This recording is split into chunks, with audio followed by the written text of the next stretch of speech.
Hello friends, this is SP Singh and welcome to smarted everyday. प्यारे दोस्तों, CTET दिसंबर 2025 को target करते हुए हमारी सीटेट सीडीपी क्लासेस कंटिन्यू है। आज की ये क्लास आप सभी के लिए बहुत महत्वपूर्ण क्लास होने वाली है। इम्पॉर्टेंट इसलिए होने वाली है क्योंकि पीछे हमने अभी तक जो 18 क्लासेस करवाई हैं, यानी कि जो 18 प्रीवियस क्वेश्चन पेपर्स करवाए हैं, उसमें आपने कितना सीखा, कितना जाना, क्या समझा, वो सारी चीज आज आप इस क्लास में चेक कर पाएंगे, अपने आप को जांच पाएंगे, अपने आप को परख पाएंगे कि आप कितने पानी में हैं। ये 100 क्वेश्चंस का प्रैक्टिस सेट रहेगा जिसमें मैं आपको समय भी दूंगा कि अब आप अपना राइट आंसर चूज कर लीजिए। तो इसके लिए आप एक पेन और पेपर लेकर के बैठिएगा और लास्ट में हमें बताइएगा कि सर हमारे 100 में से कितने क्वेश्चन सही हुए। ठीक है, इसमें आपको आज अपने आप को चेक करना है कि आपको कितना आता है, 100 में से कितने क्वेश्चंस आपके राइट होते हैं। आइए शुरू करते हैं। मैंने बहुत बड़े या कठिन या उस तरीके के क्वेश्चंस नहीं लिए हैं, सभी प्रकार के प्रश्न लिए हैं और प्रश्न का लेवल थोड़ा हल्का ही रखा है ताकि आप अपने आप को ठीक से जांच पाएं, परख पाएं। और बहुत हल्का भी लेवल नहीं है, बस एक एवरेज लेवल का है। ठीक है, इससे हर बच्चा अपने आप को जांच पाएगा, परख पाएगा कि हमें कितना आता है। आइए शुरू करते हैं। पहला क्वेश्चन आपके सामने देखिएगा। विकास डैश से डैश की ओर बढ़ता है। सिर से पैर की तरफ बढ़ता है, जटिल से सरल की तरफ बढ़ता है, बाहर से केंद्र की तरफ आता है या विशिष्ट से सामान्य की ओर आता है। जब मैं 4 ऑप्शन पढ़ लूं उसके बाद आप अपना राइट आंसर तुरंत लिख लेंगे। ठीक है, या वीडियो को तुरंत पॉज करके फिर राइट आंसर लिख लेंगे। ओके, चलिए। तो यहां पे विकास जो है वो हमेशा सिर से पैर की तरफ जाता है। सिर से पैर, देखिए विकास की 2 दिशाएं होती हैं। एक होती सिर से पैर की तरफ जिसको हम सेफेलोकॉडल कहते हैं, और दूसरी दिशा होती है प्रॉक्सिमोडिस्टल, जो हमारा केंद्र से बाहर की तरफ जाता है। प्रॉक्सिमोडिस्टल यानी कि समीपस्थ, दूराभिमुख जिसको कहते हैं। तो यहां पे विकास जो है वो सिर से पैर की तरफ जाएगा, हेड टू टो जाएगा। ऑप्शन आपका फर्स्ट राइट हो जाएगा। ओके, जटिल से सरल नहीं, विकास सरल से जटिल की तरफ जाता है, केंद्र से बाहर की तरफ आता है, सामान्य से विशिष्ट की तरफ जाता है। ठीक है, इतनी बात क्लियर है। चलिए दूसरा क्वेश्चन लीजिए भाई। जैसे ही हम चारों ऑप्शन पढ़ करके क्लियर करें, आप तुरंत वीडियो पॉज करके, यदि आपको और सोचना समझना है तो और सोच समझ करके फिर अपना राइट आंसर लिखिए। ठीक है, चलिए। कहता है कि जीन पियाजे के सिद्धांत के अनुसार अगर एक स्कीम संतुष्ट परिणाम नहीं देता है तो डैश उत्पन्न हो जाता है। क्या उत्पन्न हो जाता है? अनुकरण उत्पन्न होता है, असंतुलन उत्पन्न होता है, संरक्षण उत्पन्न हो जाता है या विकास का समीपस्थ क्षेत्र उत्पन्न हो जाता है। क्या होगा राइट आंसर? वीडियो पॉज करके अपना राइट आंसर लिख लीजिए, मैं बताता हूं। देखिए, जीन पियाजे के अनुसार अगर एक स्कीम संतुष्ट परिणाम नहीं देता है, स्कीम क्या है देखिएगा।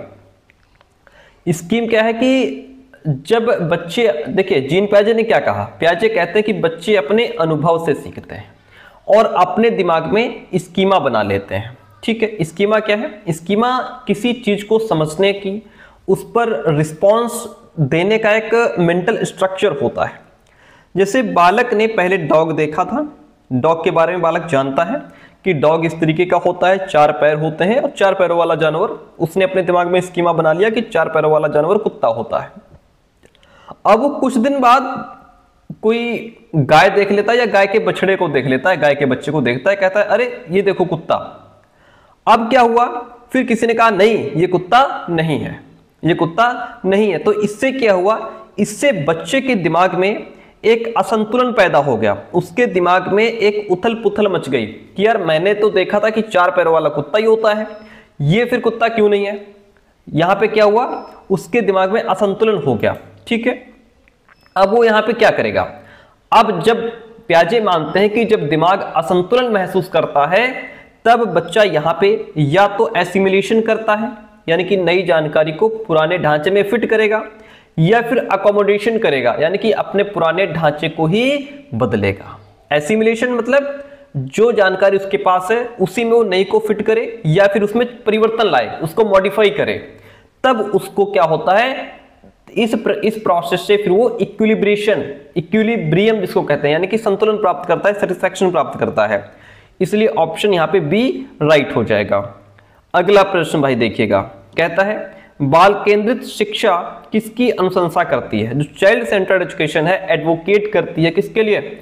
मानकीकृत पाठचर्या के लिए, पुरस्कार और दंड का इस्तेमाल करके, व्यक्तिगत भिन्नताओं पर ध्यान देना, या योग्यता के सत्तावादी मत का विकास करना।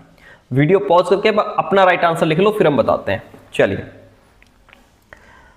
बाल केंद्रित शिक्षा जो है वह व्यक्तिगत भिन्नताओं पर ध्यान देने की बात करती है। क्या कहती है? व्यक्तिगत भिन्नताओं पर ध्यान देने की बात करती है, क्योंकि जो बाल केंद्रित शिक्षा है वो क्या कहती है? बाल केंद्रित शिक्षा बच्चों की व्यक्तिगत आवश्यकताएं क्या है, उनकी रुचि क्या है, क्षमता क्या है, उसको समझने पर और उन्हें सीखने का अवसर देने की बात करती है कि हर बच्चा विशेष है, हर बच्चे की रुचि, क्षमता, योग्यता अलग अलग होती है, तो हमें उस हिसाब से बच्चों को पढ़ाना है। ठीक है, तो इस तरीके से हमारा ऑप्शन सी राइट हो जाएगा। मानकीकृत पाठचर्या हमेशा गलत होता है, सबके लिए एक ही तरीके का पाठचर्या अपनाएंगे नहीं। पुरस्कार और दंड, यहाँ पे बाल केंद्रित शिक्षा का ये पॉइंट है ही नहीं, और बच्चों के लिए हम दंड का इस्तेमाल कर भी नहीं सकते। योग्यता के सत्तावादी मत का विकास करना, इसका मतलब ये होता है ये मान लेना कि योग्यता जन्मजात होती है और इसे बढ़ाया नहीं जा सकता, इसे बदला नहीं जा सकता।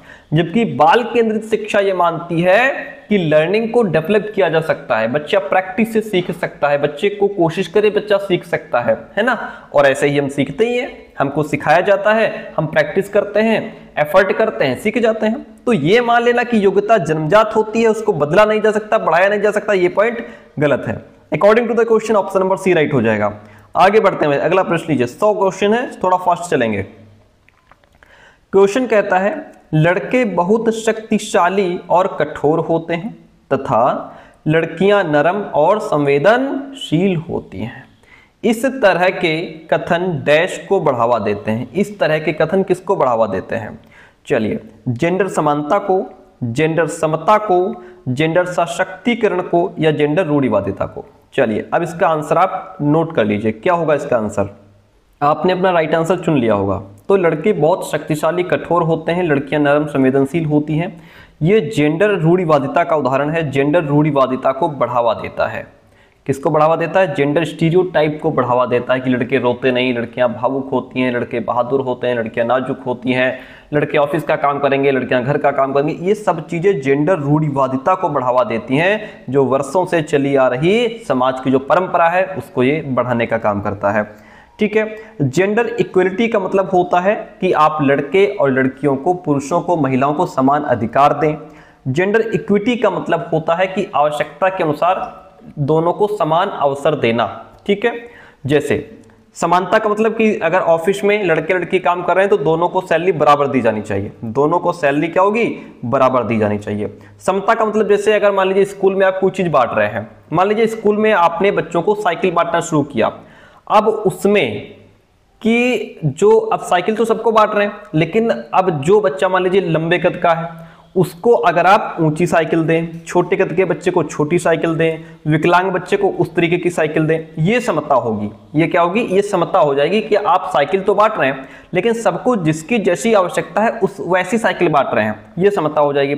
सशक्तिकरण का मतलब होता है कि आप लड़कियों को, स्त्रियों को अधिकार और शक्ति देना। ठीक है, जेंडर रूढ़िवादिता तो हमारा राइट हो ही जाएगा। अगला प्रश्न लीजिए भाई। प्रश्न कहता है कि आप अपने विद्यार्थियों में समालोचनात्मक चिंतन को बढ़ाना चाहते हैं। समालोचनात्मक, क्रिटिकल थिंकिंग को हमें प्रमोट करना है। ऐसा करने के लिए आप निम्न में से किन स्किल्स का संवर्धन करना चाहेंगे? अभिसारी चिंतन का, स्वचिंतन या प्रतिबिंबन का, कंठस्थीकरण का, या फिर निष्क्रिय अनुकरण का? चलिए, अपना राइट आंसर चूज कर लीजिए। तो अगर हमें बच्चे के अंदर समालोचनात्मक चिंतन को बढ़ाना है, क्रिटिकल थिंकिंग को बढ़ाना है, जिसमें बच्चा तर्क करे, गहराई से सोचे, तो उसके लिए हमें बच्चे के अंदर सेल्फ रिफ्लेक्शन को बढ़ाना होगा, स्वचिंतन को बढ़ाना होगा कि बच्चा आत्मचिंतन कर सके, खुद सोच सके, उसके अंदर थॉट्स, नए नए थॉट्स बच्चे के अंदर क्रिएट हो। ऐसी स्किल बच्चे के अंदर हमें डेवलप करनी है। कन्वर्जेंट थिंकिंग नहीं होता है, डाइवर्जेंट थिंकिंग होता है। रट्टाफिकेशन पर जोर देंगे नहीं, बच्चा हमेशा पैसिव नहीं एक्टिव होता है। बाकी ऑप्शन कट जाएंगे। तो अगर हमें बच्चे के अंदर समालोचनात्मक चिंतन को बढ़ावा देना है तो स्वचिंतन, बच्चे को चिंतन करने दीजिए, आत्मचिंतन करने दीजिए। ठीक है, चलिए option B is the right one this question. ठीक है, समालोचनात्मक चिंतन को हमने बहुत डीप में, आपको बहुत डिटेल में समझाया है।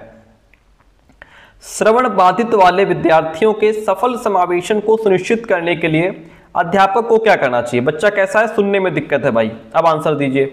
सुनने में दिक्कत है बच्चों को, अब आंसर दीजिए। जानकारी प्रस्तुत करने के लिए व्याख्यान विधि का अधिक से अधिक प्रयोग करेंगे।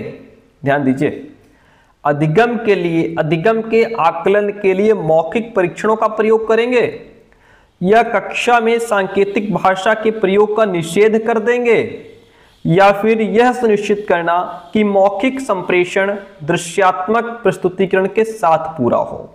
क्या करेंगे भाई? चार ऑप्शन आपके सामने है, चारों में से क्या राइट हो जाएगा? अगर बच्चे को अपना आंसर राइट आप पहले चूज कर लीजिए, हम बताते हैं। अगर बच्चे को सुनने में दिक्कत है और उसके लिए आप यूज कर रहे हैं लेक्चर मेथड का, जब बेचारा सुन ही नहीं पाता है तो उसके लिए लेक्चर मेथड किसी काम का नहीं है।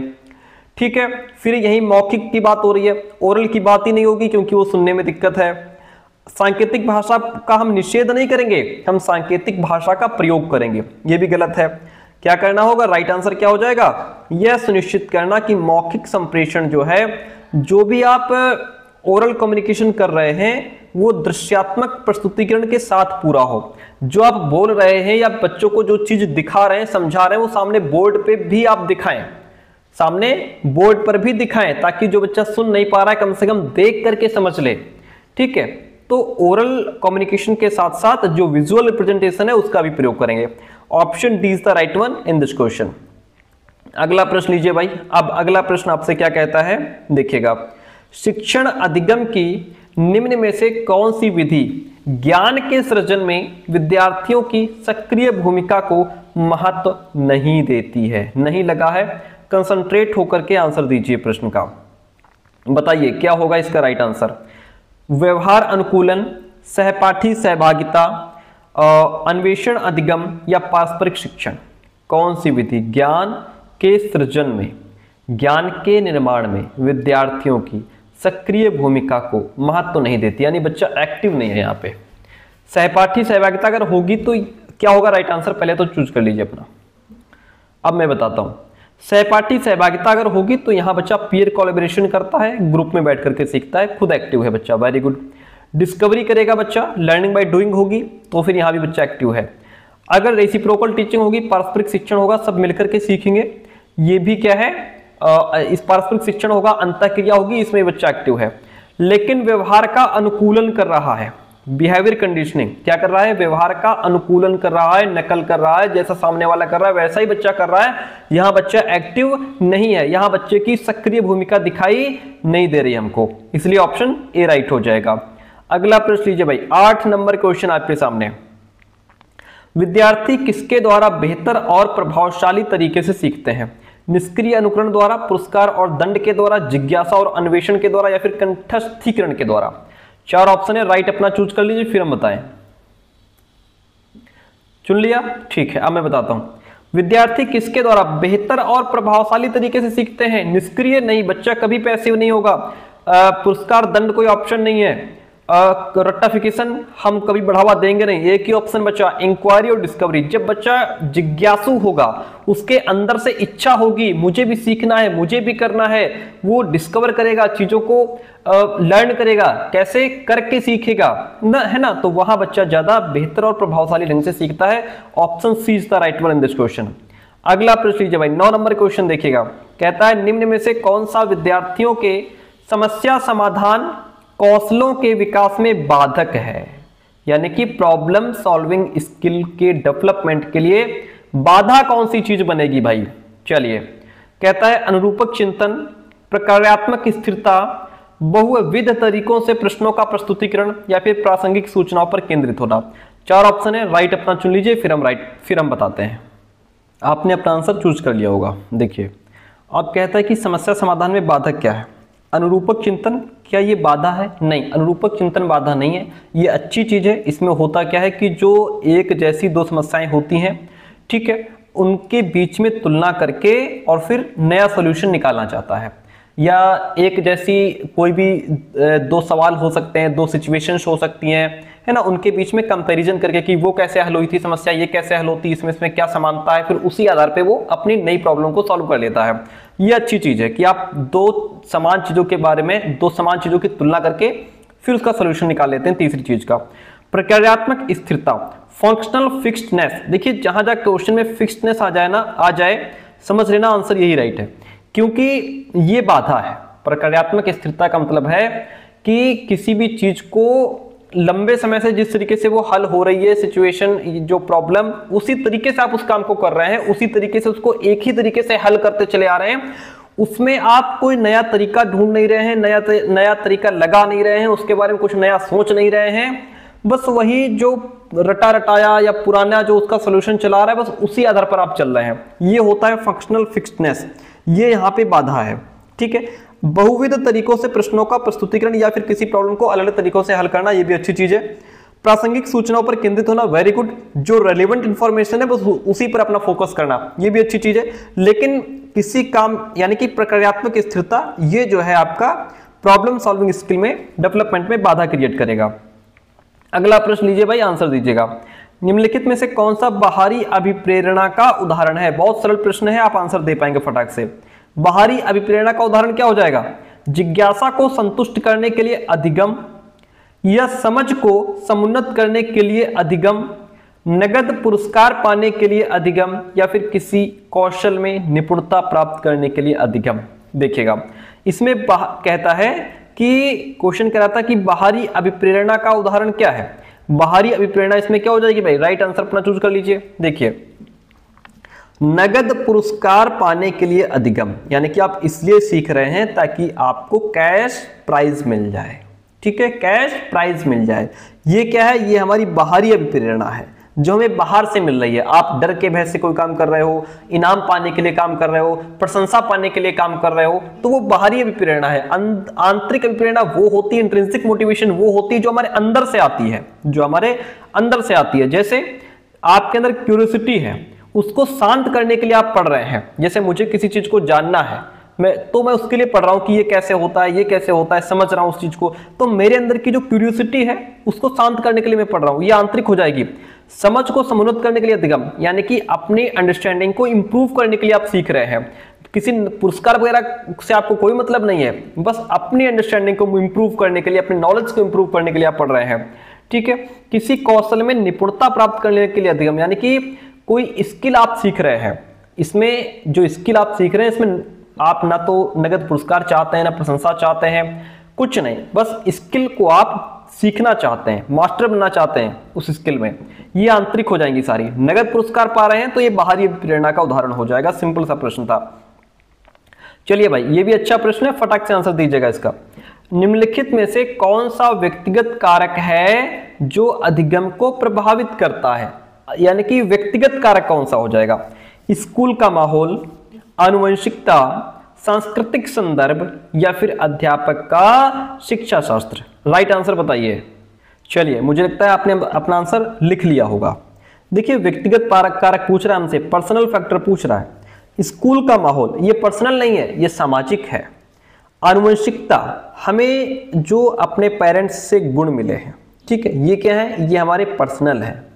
सांस्कृतिक सांस्कृतिक संदर्भ, ये भी बाहरी है, ये भी पर्यावरणीय कारक है, व्यक्तिगत नहीं है। अध्यापिका का शिक्षा शास्त्र, टीचर्स पेडागोजी, ये भी बाहरी है, पर्यावरणीय है, ये हमारा व्यक्तिगत कारक नहीं है। व्यक्तिगत कारक क्या हो जाएगा? व्यक्तिगत कारक हो जाएगा आनुवंशिकता, जो हमारी अधिगम को प्रभावित करता है। हमें अपने पेरेंट्स से जैसे गुण मिले हैं उस आधार पर हमारी बुद्धि चलती है, और हमको बुद्धि जो अपने पेरेंट्स से, यदि पेरेंट्स बुद्धिमान है तो बच्चा भी बुद्धिमान होता ही है जनरली। ठीक है, तो ये आनुवंशिकता क्या है? ये व्यक्तिगत कारक है जो अधिगम को प्रभावित करता है, बाकी सब पर्यावरणीय कारक हैं। अगला क्वेश्चन, अधिगम किसके द्वारा नकारात्मक रूप से प्रभावित होता है? देखिए किसके द्वारा नकारात्मक रूप से प्रभावित होता है? अध्यापिका द्वारा प्रदान पाठ, निराशा की भावना, विद्यालय का मुद्रित समृद्ध परिवेश, या फिर विद्यार्थियों की जरूरत के अनुसार व्यक्तिगत रूप से दिए रहे अनुदेशन। चलिए भाई, राइट आंसर अपना बताइए क्या हो जाएगा इसका, फटाफट बताइए फिर मैं बताता हूं। देखिए किसके द्वारा नकारात्मक रूप से प्रभावित होता है? तो यदि बच्चे के अंदर निराशा की भावना होगी, फीलिंग ऑफ होपलेसनेस होगी बच्चे के अंदर, तो ये अधिगम बच्चे का नकारात्मक रूप से प्रभावित होगा। ठीक है। बाकी अध्यापिका के द्वारा प्रदान पाठ यानी कि बच्चे को स्कैफोल्डिंग दी जा रही है, लेव वाइगोत्स्की इसकी बात करते हैं, बहुत अच्छी चीज़ है। विद्यालय का जो प्रिंट रिच एनवायरनमेंट होता है, जिसमें मैंने आपको दिखाया भी है कि कैसे प्रिंट रिच एनवायरनमेंट होता है, ये भी अच्छी चीज़ है। और विद्यार्थियों की जरूरत के हिसाब से व्यक्तिगत रूप से आप अनुदेशन दे रहे हैं कि जो बच्चा जैसा है, जैसी उसकी रुचि क्षमता योग्यता है, उसके हिसाब से अनुदेशन दे रहे हैं, ये भी अच्छी चीज़ है। निराशा की भावना अगर है तो ये नकारात्मक रूप से प्रभावित करेगी। Option B is the right one this question. अगला प्रश्न लीजिए, क्या कहता है प्रश्न भाई, देखिएगा बड़ा प्यारा प्रश्न है ये भी, और एक से एक बढ़कर के क्वेश्चन लिए गए हैं। विकास के बारे में निम्न में से कौन सा कथन सही नहीं है? आपको गलत ढूंढना है सर। क्या करना है? गलत ढूंढना है। बच्चे विभिन्न दरों पर विकसित होते हैं, या फिर विकास अपेक्षाकृत क्रमिक होता है, आनुवंशिकता विकास का एकमात्र कारण है, या फिर विकास निरंतर रूप से होता रहता है। चलिए बताइए राइट आंसर क्या होगा। मैं बताता हूँ, अपना लिख लीजिए फिर मैं बता देता हूँ कौन सा कथन सही नहीं है। देखिए, आनुवंशिकता विकास का एकमात्र कारण है, ये ऑप्शन गलत है, क्योंकि आनुवंशिकता नहीं, जहां जहां आनुवंशिकता आएगा तो आनुवंशिकता और पर्यावरण दोनों साथ में चलेंगे सर। ध्यान रखिएगा, आनुवंशिकता प्लस पर्यावरण हमेशा साथ में चलेंगे। अकेले आनुवंशिकता भी गलत हो जाएगा, अकेले पर्यावरण भी गलत हो जाएगा। तो विकास जो है वह आनुवंशिकता और पर्यावरण इन दोनों का परिणाम है। ठीक है। बाकी ऑप्शंस आपके राइट है कि बच्चे विभिन्न दरों पर विकसित होते हैं, रेट ऑफ ग्रोथ अलग अलग होता है, और विकास जो है वो सीक्वेंस में होता है, ऑर्डर में होता है। बच्चा पहले गर्दन उठाना सीखता है, बैठना सीखता है, घुटने के बल चलना सीखता है, फिर दौड़ना सीखता है, तो एक सीक्वेंस हो जाता है। विकास निरंतर रूप से होता रहता है। सारे ऑप्शन सही है, ये गलत है। ठीक है। अगला प्रश्न लीजिए, क्वेश्चन नंबर 14 क्या कहता है आपके सामने? कहता है कि मानवीय क्षमताएं जैसे कि बुद्धि, समस्या समाधान और समालोचनात्मक चिंतन का सापेक्ष रूप से विकास के किस क्षेत्र के अंतर्गत अध्ययन किया जाता है? शारीरिक क्षेत्र के अंतर्गत, संवेगात्मक क्षेत्र के अंतर्गत, संज्ञानात्मक क्षेत्र के अंतर्गत, या फिर नैतिक क्षेत्र के अंतर्गत? राइट आंसर चुन लीजिए फिर मैं बताता हूं। बात हो रही है बुद्धि की, प्रॉब्लम सॉल्विंग की और क्रिटिकल थिंकिंग की। ये सब चीजें हमारी किससे जुड़ी हैं? शरीर से जुड़ी हैं, इमोशंस से जुड़ी हैं, या हमारे कॉग्निटिव संज्ञानात्मक दिमाग से जुड़ी हैं, या नैतिकता से जुड़ी हैं? आंसर राइट मुझे लगता है आपने चुन लिया होगा। तो ये सब चीजें जुड़ी हमारी कॉग्निटिव से, हमारे संज्ञानात्मक क्षेत्र से, हमारे दिमाग से, है ना। बुद्धि कहाँ? दिमाग की बात हो रही है। समस्या समाधान कहाँ से करते हैं? दिमाग से करते हैं। तो क्रिटिकल थिंकिंग कहाँ आती है? हमारे दिमाग में आती है, यानी कि संज्ञान में, संज्ञानात्मक। ये इनका जो विकास है वो संज्ञानात्मक क्षेत्र के अंतर्गत आता है। ओके। शरीर शारीरिक नहीं है, इमोशनल भी नहीं है, मोरल भी नहीं है, क्या हो जाएगा? कॉग्निटिव हो जाएगा। Option C is the right one this question. अगला प्रश्न लीजिए भाई।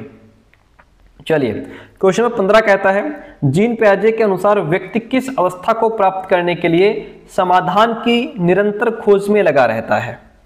संतुलन को प्राप्त करने के लिए, असंतुलन को प्राप्त करने के लिए, आत्मसातकरण के लिए, या फिर सम्मंजन के लिए? देखिए क्या कर रहा है व्यक्ति। राइट आंसर अपना चुन लीजिए फिर मैं बताता हूं। चलिए, व्यक्ति किस अवस्था को प्राप्त करने के लिए समाधान की निरंतर खोज में लगा रहता है? देखिए, जब बच्चे का स्कीमा जहां पे चीजों में फिट नहीं होता, या अपने पुराने जो अनुभव हैं उसमें वो नई चीज को एसिमिलेशन नहीं कर पाता है, तो उसके अंदर एक असंतुलन पैदा हो जाता है। फिर वो वहां पे या तो एसिमिलेशन करता है या अकोमोडेशन, या फिर दोनों क्रियाएं करता नजर आता है, और इक्विलिब्रेशन को प्राप्त करता है, संतुलन को प्राप्त करता है, अपने आप को सेटिस्फाई करता है। Option A is the right one in this question. अगला क्वेश्चन लीजिए, परिकल्पनात्मक निगमनात्मक तर्क किस चरण की विशेष विशेषता है? हमने आपको खूब पढ़ाया है। क्या ये संवेदी गत्यात्मक चरण की अवस्था है जो कि 0 से 2 वर्ष होती है? औपचारिक संक्रियात्मक चरण है ये, पूर्व संक्रियात्मक चरण है, या फिर मूर्त संक्रियात्मक चरण है? किसकी अवस्था है भाई? जल्दी इसका आंसर आप बता दीजिए। ये औपचारिक संक्रियात्मक अवस्था की विशेषता है। किसकी विशेषता है? औपचारिक संक्रियात्मक अवस्था की विशेषता है। और औपचारिक संक्रियात्मक अवस्था की अगर मैं बात करूं तो ये हमारा 11 प्लस यानी कि 11 से 15 वर्ष का जब बच्चा हो जाता है तब उसके अंदर हाइपोथेटिकल डिडक्टिव रीजनिंग आ जाती है। ओके, इतनी बात क्लियर है? Option B is the right one. आगे बढ़ते हैं। क्वेश्चन कहता है कि जीन पियाजे के संज्ञानात्मक विकास के सिद्धांत के अनुसार किस अवस्था में बच्चे अनैच्छिक यानी कि सहज क्रियाओं से ऐच्छिक क्रियाओं की ओर बढ़ना आरंभ कर देते हैं? ध्यान दीजिए, बच्चा यहाँ पे जो पहले सहज क्रियाएं कर रहा था जैसे चूसना, चीजों को पकड़ना, है ना, और वो जो रोना, चूसना, चीजों को पकड़ना, ये सब क्या है? सहज क्रियाएं हैं। पलक झपकना हो गया। अब यहां से बच्चा क्या कर रहा है? अब ऐच्छिक क्रियाओं की तरफ, अब जो उसका मन करेगा वो काम करेगा, वो अपनी इच्छा के अनुसार करेगा, तो इसकी ओर बढ़ रहा है, आरंभ कर रहा है। तो किस अवस्था में ये चीज आएगी? सहज जो अनैच्छिक क्रियाएं होती हैं वो होती हैं बच्चे के अंदर सेंसरी मोटर स्टेज में 0 से 2 वर्ष। ठीक है, शुरुआत में बच्चा सहज क्रियाएं करता है, रोना, चूसना, पलके झपकना, ये सारी क्रियाएं करता है। इसी उम्र से फिर धीरे धीरे वो आगे बढ़ता है और ऐच्छिक क्रियाएं करने लगता है। तो हमारा राइट आंसर फर्स्ट ही हो जाएगा इसमें। ठीक है, चलिए, इस बार मैंने आपको टाइम नहीं दिया सोचने का, सॉरी। चलिए 18 नंबर क्वेश्चन देखिएगा। लेवागोत्स्की के सिद्धांत को किस तरह का सिद्धांत माना गया है? मनोविश्लेषणात्मक, सामाजिक सांस्कृतिक, व्यवहारवादी या सूचना प्रसंस्करण? चलिए अपना राइट आंसर चूज कर लीजिए भाई। ठीक है, मैं बताता हूं। लेवागोत्स्की के सिद्धांत को सामाजिक सांस्कृतिक सिद्धांत के नाम से जाना जाता है, सोशियो कल्चरल थ्योरी के नाम से जाना जाता है। 19 नंबर क्वेश्चन लीजिए। लेवागोत्स्की के अनुसार बच्चों में संज्ञानात्मक प्रक्रियाओं को किसके माध्यम से सुगमता दी जाती है? नकारात्मक पुनर्बलन के माध्यम से, प्रतियोगिता के माध्यम से, भाषा के माध्यम से या फिर आनुवंशिक विन्यास के माध्यम से? अपना राइट आंसर चूज कीजिए। क्या है आपके हिसाब से सही उत्तर इस प्रश्न का? देखिएगा, चलिए मैं बताता हूं।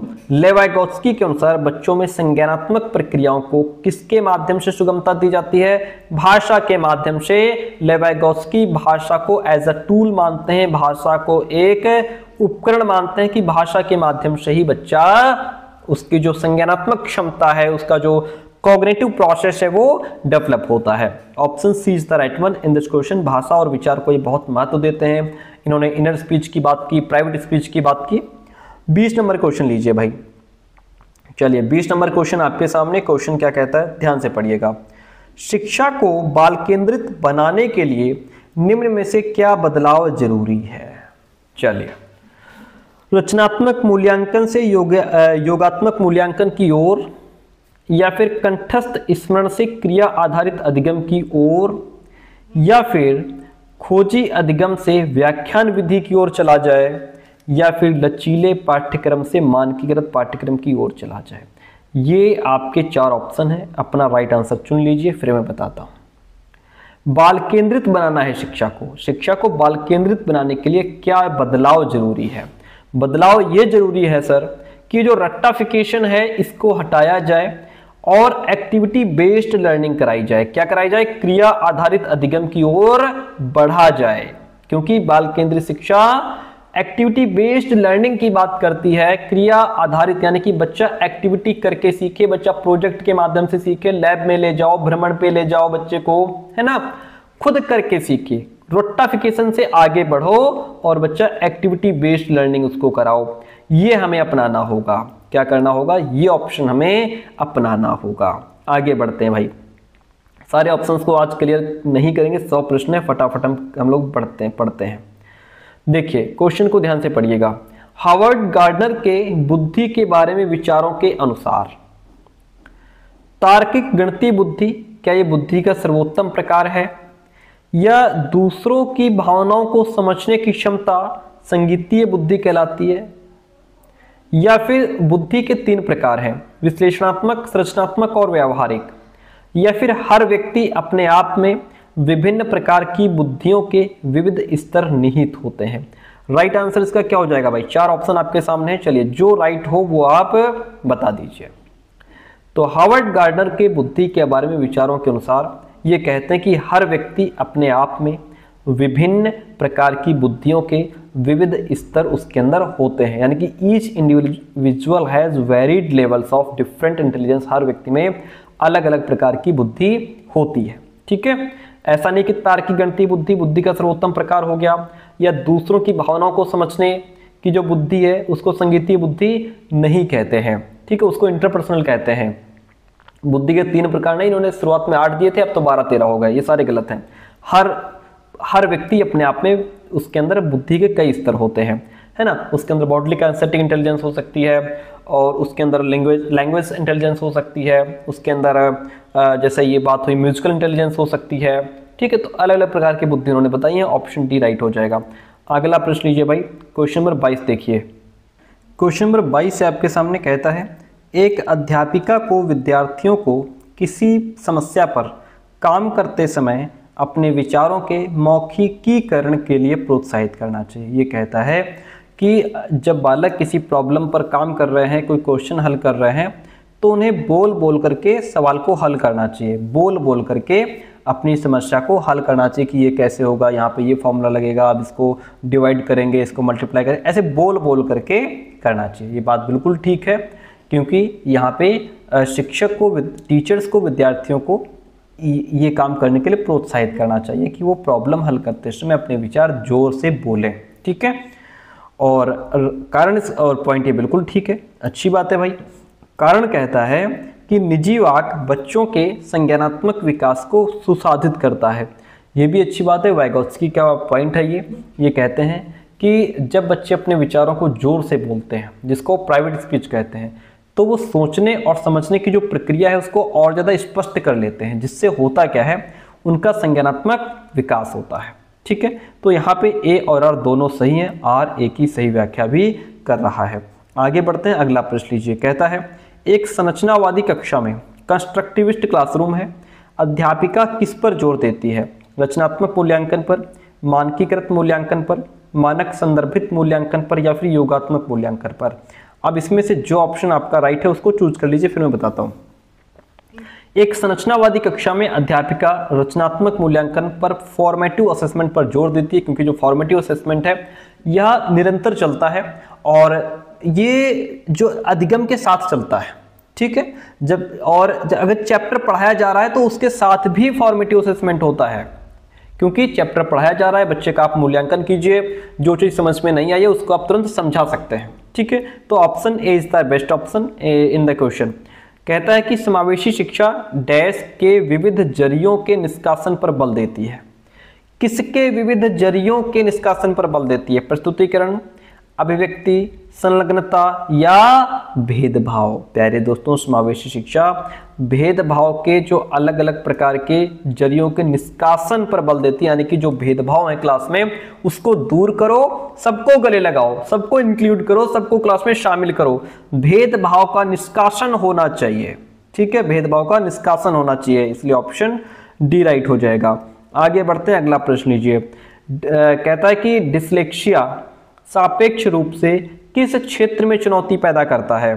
लिखित विषय सामग्री के बोध में, शारीरिक गतिविधियों के समन्वय में, दूसरों की भावनाओं को समझने में, या फिर चित्र बनाने में? भाई तो डिसलेक्सिया से दिक्कत क्या होती है बताइए, राइट आंसर बताइए क्या हो जाएगा? डिसलेक्सिया से बच्चों को लिखित सामग्री के बोध में दिक्कत होती है। जो चीज लिखी हुई है उसको बच्चा क्या करता है, नहीं समझ पाता, ठीक है। इसमें जैसे पी को क्यू पढ़ेगा, वाज को शा पढ़ेगा, वाज को शा पढ़ेगा, और इसी तरीके के जो वर्ड्स होते हैं उनमें दिक्कत उसको हो जाती है, समस्या हो जाती है। तो लिखित विषय सामग्री के बोध में उसको पढ़ने में दिक्कत होगी जो लिखा हुआ है, ठीक है। और अगला क्वेश्चन 26 नंबर कहता है, प्रभावशाली और अर्थपूर्ण अधिगम के लिए अध्यापक को किस प्रकार की शिक्षण शास्त्रीय प्रविधियों का इस्तेमाल करना चाहिए? जो चीजें सांस्कृतिक रूप से प्रासंगिक हों, मानकीकृत हों, परीक्षा केंद्रित हों, या व्यवहारवादी हो, किसका प्रयोग करना चाहिए? भाई 4 ऑप्शन आपके सामने हैं, राइट बताइए। आपने अपना आंसर चूज कर लिया होगा, राइट आंसर क्या हो जाएगा? सांस्कृतिक रूप से प्रासंगिक। चीजें कैसी होनी चाहिए, कैसा टॉपिक होना चाहिए, या कैसा किस तरीके से हम पढ़ाएं? हम इस तरीके से पढ़ाएं कि जो चीजें कल्चरली रेलिवेंट हो, यानी कि बच्चों के सांस्कृतिक रूप से प्रासंगिक हों, उनके डेली लाइफ से जुड़ी हों, उनकी समाज से संस्कृति से जुड़ी हुई चीजें हों। ऐसी शिक्षण पद्धतियां बच्चों के जीवन से, उनके एटमॉस्फेयर से, उनके अनुभव से मेल खाती हुई अगर होती हैं तो इससे लर्निंग और ज़्यादा बेहतर हो जाती है, क्योंकि वो उन्हीं चीज़ों को अपने डेली रूटीन में देख रहे हैं, एटमॉस्फेयर में देख रहे हैं, है ना, अपने एक्सपीरियंसेस में भी उस चीज़ को उन्होंने महसूस किया है, तो वो चीज़ें ज़्यादा रेलिवेंट होती हैं और बच्चा बेहतर तरीके से सीखता है। मानकीकृत गलत हो जाएगा क्योंकि सभी पर समान रूप से लागू होने की बात करता है और व्यक्तिगत भिन्नताओं की अनदेखी कर देता है। परीक्षा केंद्रित कहीं से भी सही नहीं है, क्योंकि इसमें तो केवल बस एग्जाम के रिजल्ट पर फोकस होता है, इसमें अर्थपूर्ण अधिगम नहीं होता। व्यवहारवाद की बात करें तो ये केवल बाहरी जो व्यवहार होता है उसी पर केंद्रित होता है, इसमें सोचने समझने की प्रक्रिया इंक्लूड नहीं होती है। तो क्या होना चाहिए, किस प्रकार की शिक्षण शास्त्रीय प्रविधियों का प्रयोग होना चाहिए? ऐसी शिक्षण शास्त्रीय प्रविधियों का प्रयोग होना चाहिए जो बच्चों के सामाजिक सांस्कृतिक परिवेश से जुड़ी हो, उनके डेली रूटीन से, उनके जो डेली जीवन है उससे जुड़ी हुई होनी चाहिए। Option A is the right one in this question. अगला प्रश्न लीजिए, कहता है निम्नलिखित में से कौन सा अधिसंज्ञानात्मक कौशलों का भाग नहीं है? देखिए हमने आपको खूब समझाया है मेटाकॉग्निटिव स्किल क्या होती है। कौन सा भाग नहीं है? योजना या मॉनिटरिंग, मूल्यांकन या निष्क्रिय अनुकरण? राइट आंसर बता दीजिए भाई, इसका क्या हो जाएगा? राइट आंसर इसका हो जाएगा निष्क्रिय अनुकरण। ये अधिसंज्ञानात्मक कौशल का भाग नहीं है। बाकी अधिसंज्ञानात्मक कौशल में होता क्या है कि बच्चा अपनी सोच के बारे में सोचता है, अपने अंदर झांक के देखता है, मैं कौन हूं, मुझे क्या आता है, क्या नहीं आता है, कौन सा टॉपिक मेरा कमजोर है, मुझे कहाँ पे ज़्यादा मेहनत करनी चाहिए, है ना। बच्चा पढ़ने के लिए प्लानिंग करता है, जो स्ट्रेटजी मैं बना रहा हूँ या जो मैंने बना रखी है क्या वो मुझे पूरी तरीके से हेल्प कर रही है कि नहीं कर रही है, मुझे स्ट्रेटजी चेंज तो नहीं करनी है। मॉनिटरिंग करता है बच्चा, अपने आप का मूल्यांकन करता है, ये सारी चीजें करता है, लेकिन निष्क्रिय अनुकरण यहाँ पे गलत हो जाएगा। अगला प्रश्न लीजिए भाई, कहता है विद्यार्थियों को अधिगम के प्रति, सीखने के प्रति मोटिवेट करते रहने के लिए अध्यापक को क्या करना चाहिए? देखिएगा, यानी कि सीखने के लिए बच्चा जो है मोटिवेटेड रहे, उसके लिए क्या करना चाहिए? निपुणता उन्मुखी उद्देश्य बच्चों के अंदर डेवलप करना चाहिए, या योग्यता का सत्व अस्तित्वात्मक परिप्रेक्ष्य डेवलप करना चाहिए, असहायता का सीखा हुआ भाव होना चाहिए, या प्रतियोगात्मक दृष्टिकोण अपनाना चाहिए? बताइए भाई, बहुत बढ़िया क्वेश्चन है, मजेदार क्वेश्चन है। राइट आंसर बता दीजिए, इसका क्या हो जाएगा? अगर बच्चों को अधिगम के प्रति अभिप्रेरित करना है, सीखने के लिए मोटिवेटेड रखना है, तो बच्चों के अंदर हमें निपुणता उन्मुखी उद्देश्य डेवलप करना होगा, मास्टरी ओरिएंटेड गोल उनके अंदर डेवलप करना होगा। ये क्या होता है सर? इसका मतलब ये होता है कि आप सीडीपी इसलिए नहीं पढ़ रहे हो कि आपके 30 में 30 आ जाएं, बल्कि आप सीडीपी में मास्टरी हासिल करने के लिए पढ़ रहे हो कि मुझे हर एक टॉपिक बहुत अच्छे से डीप से समझ में आ जाए, हर एक कॉन्सेप्ट को मैं अच्छे से समझ लूँ, लेवाइगोस्की को पूरा समझ लूँ, जीन पियाजे पूरा समझ लूँ, एक एक पॉइंट आपसे छूटे ना, है ना। यानी कि आप उस सब्जेक्ट के बादशाह बनना चाहते हैं, आप उस सब्जेक्ट के मास्टर बनना चाहते हैं, आप उस सब्जेक्ट के बहुत गहराई से उसको घोल के पीना चाहते हैं, ठीक है। वो होता है मास्टरी ओरिएंटेड गोल। सिर्फ 30 में 30 लाने के लिए पढ़ोगे तो 30 में 30 नहीं आएंगे। हाँ, अगर सब्जेक्ट में महारत हासिल करने के लिए पढ़ोगे तो 30 में 30 जरूर आ जाएंगे, है ना। ये चीज़ हमें बच्चों के अंदर डेवलप करनी है कि बच्चे किसी चीज़ को सिर्फ नंबर लाने के लिए ना पढ़ें, बल्कि उसके हर एक टॉपिक को, कॉन्सेप्ट को गहराई से समझें। इंटुइटिव व्यू ऑफ एबिलिटी ये गलत चीज़ है, क्योंकि इसमें बच्चा यही समझता है कि योग्यता स्थायी है, उसको बदला नहीं जा सकता, ठीक है। तो ऑप्शन ए इसमें राइट हो जाएगा। हम बढ़ेंगे नेक्स्ट प्रश्न की तरफ। क्वेश्चन कहता है विद्यालय में बच्चों की सफलता में निम्न में से कौन सा कारक बाधा उत्पन्न करता है? कौन सी चीज़ बाधा उत्पन्न करेगी? लचीली समय सारणी, संरचनात्मक शिक्षा शास्त्र, कठोर पाठचर्या, या अधिगम के लिए मूल्यांकन? कौन सी चीज बाधा है भाई? जल्दी आंसर बता दीजिए, नोट कर लीजिए अपने पेपर कॉपी में, क्या होगा राइट इसका, फिर हम बताते हैं। और हाँ, लास्ट में आप लोग जरूर बताएंगे कि सर हमारे 100 में से इतने सही हुए। बाधा कौन सी चीज उत्पन्न करेगी? कठोर पाठचर्या, रिजिड कैरिकुलम। नेगेटिव वर्ड है रिजिड। रिजिड कैरिकुलम अगर होगा, कठोर पाठचर्या जिसमें बदलाव की कोई गुंजाइश नहीं है, चाहे बच्चे को समझ में आए ना आए, बस आपको पढ़ाना है, सिलेबस पूरा करना है, बात खत्म, दैट इज नॉट गुड। आई बात समझ में? वो रिजिड कैरिकुलम ठीक नहीं है। बच्चों की सफलता के लिए कैरिकुलम फ्लेक्सिबल होना चाहिए, लचीला होना चाहिए, ठीक है, ऑप्शन सी राइट हो जाएगा, जो कि गलत बात है। अगला क्वेश्चन लीजिए। क्वेश्चन क्या कहता है, पहले क्वेश्चन को समझ लिए फिर आंसर देख लेंगे। 30 नंबर क्वेश्चन है, बच्चे समय की एक विशिष्ट अवधि तक बहुत सरलता के साथ भाषा सीखते हैं। समय का एक पीरियड होता है जिस पीरियड में बच्चे बहुत अच्छे से भाषा सीख लेते हैं, क्योंकि उस टाइम में वो पर्यावरणीय प्रभावों के साथ प्रतिक्रिया करते हैं। इस अवधि को विकास की किस अवधि के रूप में जाना जाएगा? चलिए भाई आंसर बताइए, इसका क्या हो जाएगा। इस टाइम को संवेदनशील समय कहेंगे, क्षेत्रीय कहेंगे, विशिष्ट कहेंगे, या नॉन रिस्पॉन्सिव कहेंगे? क्या कहेंगे? राइट आंसर बता दीजिए। देखिए, इस समय को संवेदनशील कहेंगे, सेंसिटिव पीरियड कहेंगे, और ये 0 से 3 साल का समय होता है बच्चे का, जो बहुत सेंसिटिव पीरियड होता है किसी भी भाषा को सीखने के लिए। इतनी बात क्लियर है? आगे बढ़ते हैं। अच्छा, इसमें हमने 0 से 3 साल बताया शायद ना, ये 0 से 6 साल होता है। ठीक, सॉरी फॉर द मिस्टेक। 0 से 6 साल का समय बच्चों का भाषा को सीखने का संवेदनशील समय होता है। चलिए आगे बढ़ते हैं भाई। अगला क्वेश्चन लीजिए। कहता है कि एक माँ ने देखा कि उसका एक जुड़वा दूसरे की तुलना में चलना सीखने में अधिक तेजी से प्रोग्रेस कर रहा है। 2 ट्विंस हैं, 2 जुड़वा बच्चे हैं, एक जल्दी चलना सीख रहा है, एक अभी नहीं चलता है, या यूँ कहें कि अभी वो एक घुटनों के बल चल रहा है, एक दौड़ना सीख गया है। ठीक है, दूसरा तेजी से प्रोग्रेस कर रहा है। सीखने में इस भिन्नता के विकास का कौन सा सिद्धांत जुड़ा है? ये कौन सा सिद्धांत होगा भाई? आइए अब इसको समझिए। देखिए, व्यक्तियों में विकास सिर से पैर तक होता है, तो सिर से पैर की तरफ होता है, अच्छी बात है, जिसको सेफेलोकॉर्डल कहते हैं। लेकिन यहाँ पे एक बच्चा दूसरे की तुलना में ज़्यादा थोड़ा एक्टिव है, जल्दी चलना सीख गया है, इसको क्या कहेंगे? हर किसी में विकास चरण दर चरण आगे बढ़ता है, या अलग अलग व्यक्तियों में विकास अलग अलग गति से होता है? यही इसमें बेस्ट ऑप्शन होगा। ठीक है, क्योंकि जो अलग अलग व्यक्तियों में विकास अलग अलग गति से होता है। कोई जल्दी चलना सीख जाता है, कोई 8 से 10 महीने में चलना सीख गया, कोई बच्चा 12 महीने में, कोई 15 महीने में, कोई 2-2 साल में जाकर के बच्चा चलता है। तो ये अब जो है कि अलग अलग व्यक्तियों में अलग अलग गति से होता है डेवलपमेंट। ऑप्शन सी राइट हो जाएगा। आगे बढ़ेंगे। अगला प्रश्न लीजिए भाई, प्यारा प्रश्न है जीन पियाजे का। जीन पियाजे के संज्ञानात्मक विकास के सिद्धांत के अनुसार अध्यापक को किस अवस्था में क्रमबद्धता से संबंधित प्रश्न हल करने के लिए देना चाहिए? बच्चे के अंदर क्रमबद्धता कब आती है, यह अगर आपको पता है तब आप इसका आंसर कर पाएंगे। संवेदीगामक सेंसरी मोटर स्टेज, क्या यहाँ पे बच्चे के अंदर क्रमबद्धता आ जाती है? या पूर्व संक्रियात्मक अवस्था में बच्चे के अंदर क्रमबद्धता आती है?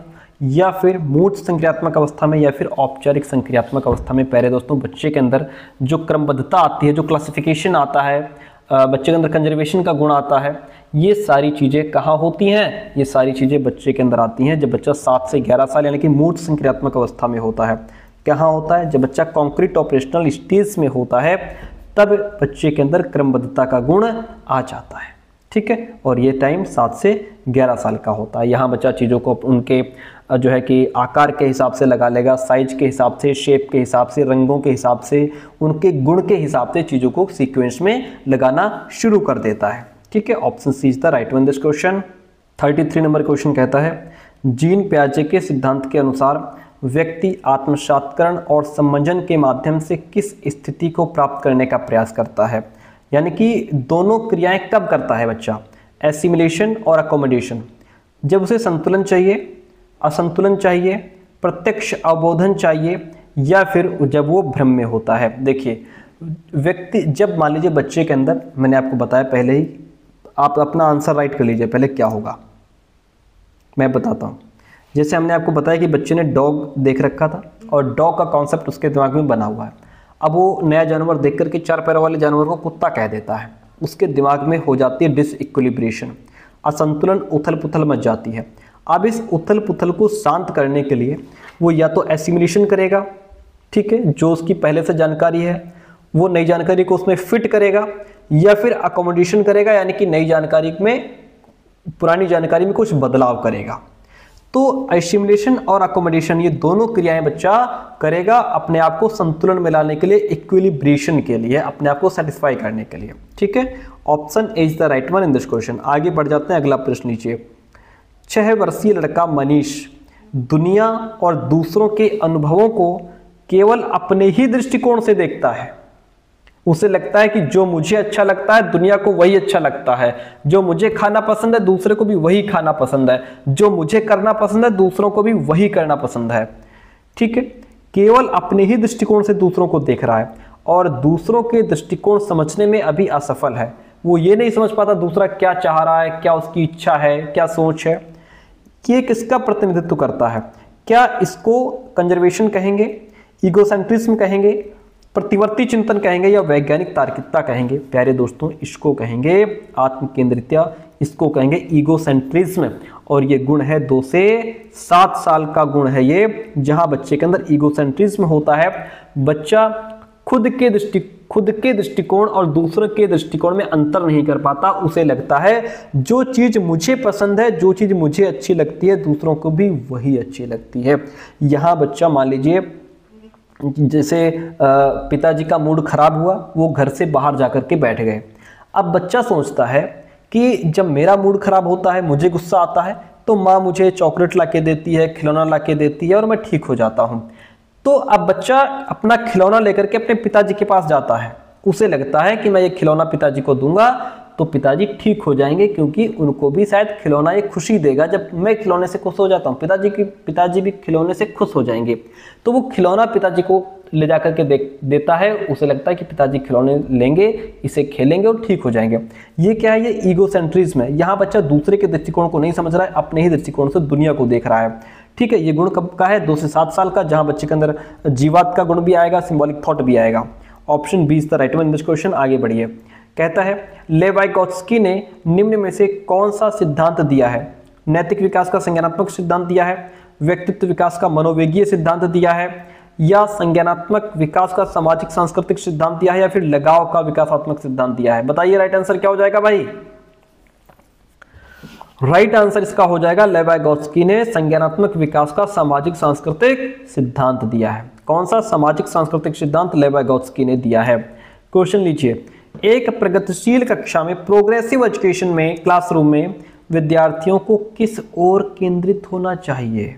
किस ओर केंद्रित होना चाहिए भाई? चलिए बताइए इसका राइट आंसर। देखिएगा, अपने सहपाठियों से कंपटीशन की ओर बढ़ना चाहिए, जितना हो सके उतना रट्टा मारें, या मूर्त पुरस्कार जैसे ट्रॉफी जीतने की ओर कि बस ट्रॉफी मिल जाए बात खत्म, या फिर सक्रिय भागी द्वारा ज्ञान सृजन की ओर? किस तरह बढ़ना चाहिए?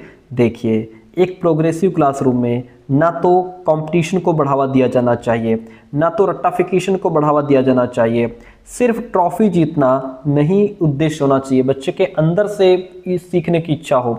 सिंपल सी बात है, सक्रिय भागीदारी द्वारा, यानी कि बच्चा एक्टिव होकर के ज्ञान का निर्माण कर सके, इस तरफ बच्चे को हम बढ़ाएं। ओके, यानी कि कंस्ट्रक्टिंग द नॉलेज, बच्चा ज्ञान का निर्माण कर सके, एक्टिव होकर के ज्ञान का निर्माण करे। बच्चे सक्रिय निर्माता हैं, है ना, बच्चे नन्हे वैज्ञानिक हैं, खुद करके सीखते हैं। Option D is the right one in this question. आगे बढ़ती हैं। प्रश्न कहता है हावर्ड गार्डनर के द्वारा प्रतिपादित बहुबुद्धियों में निम्नलिखित में से कौन सी शामिल नहीं है?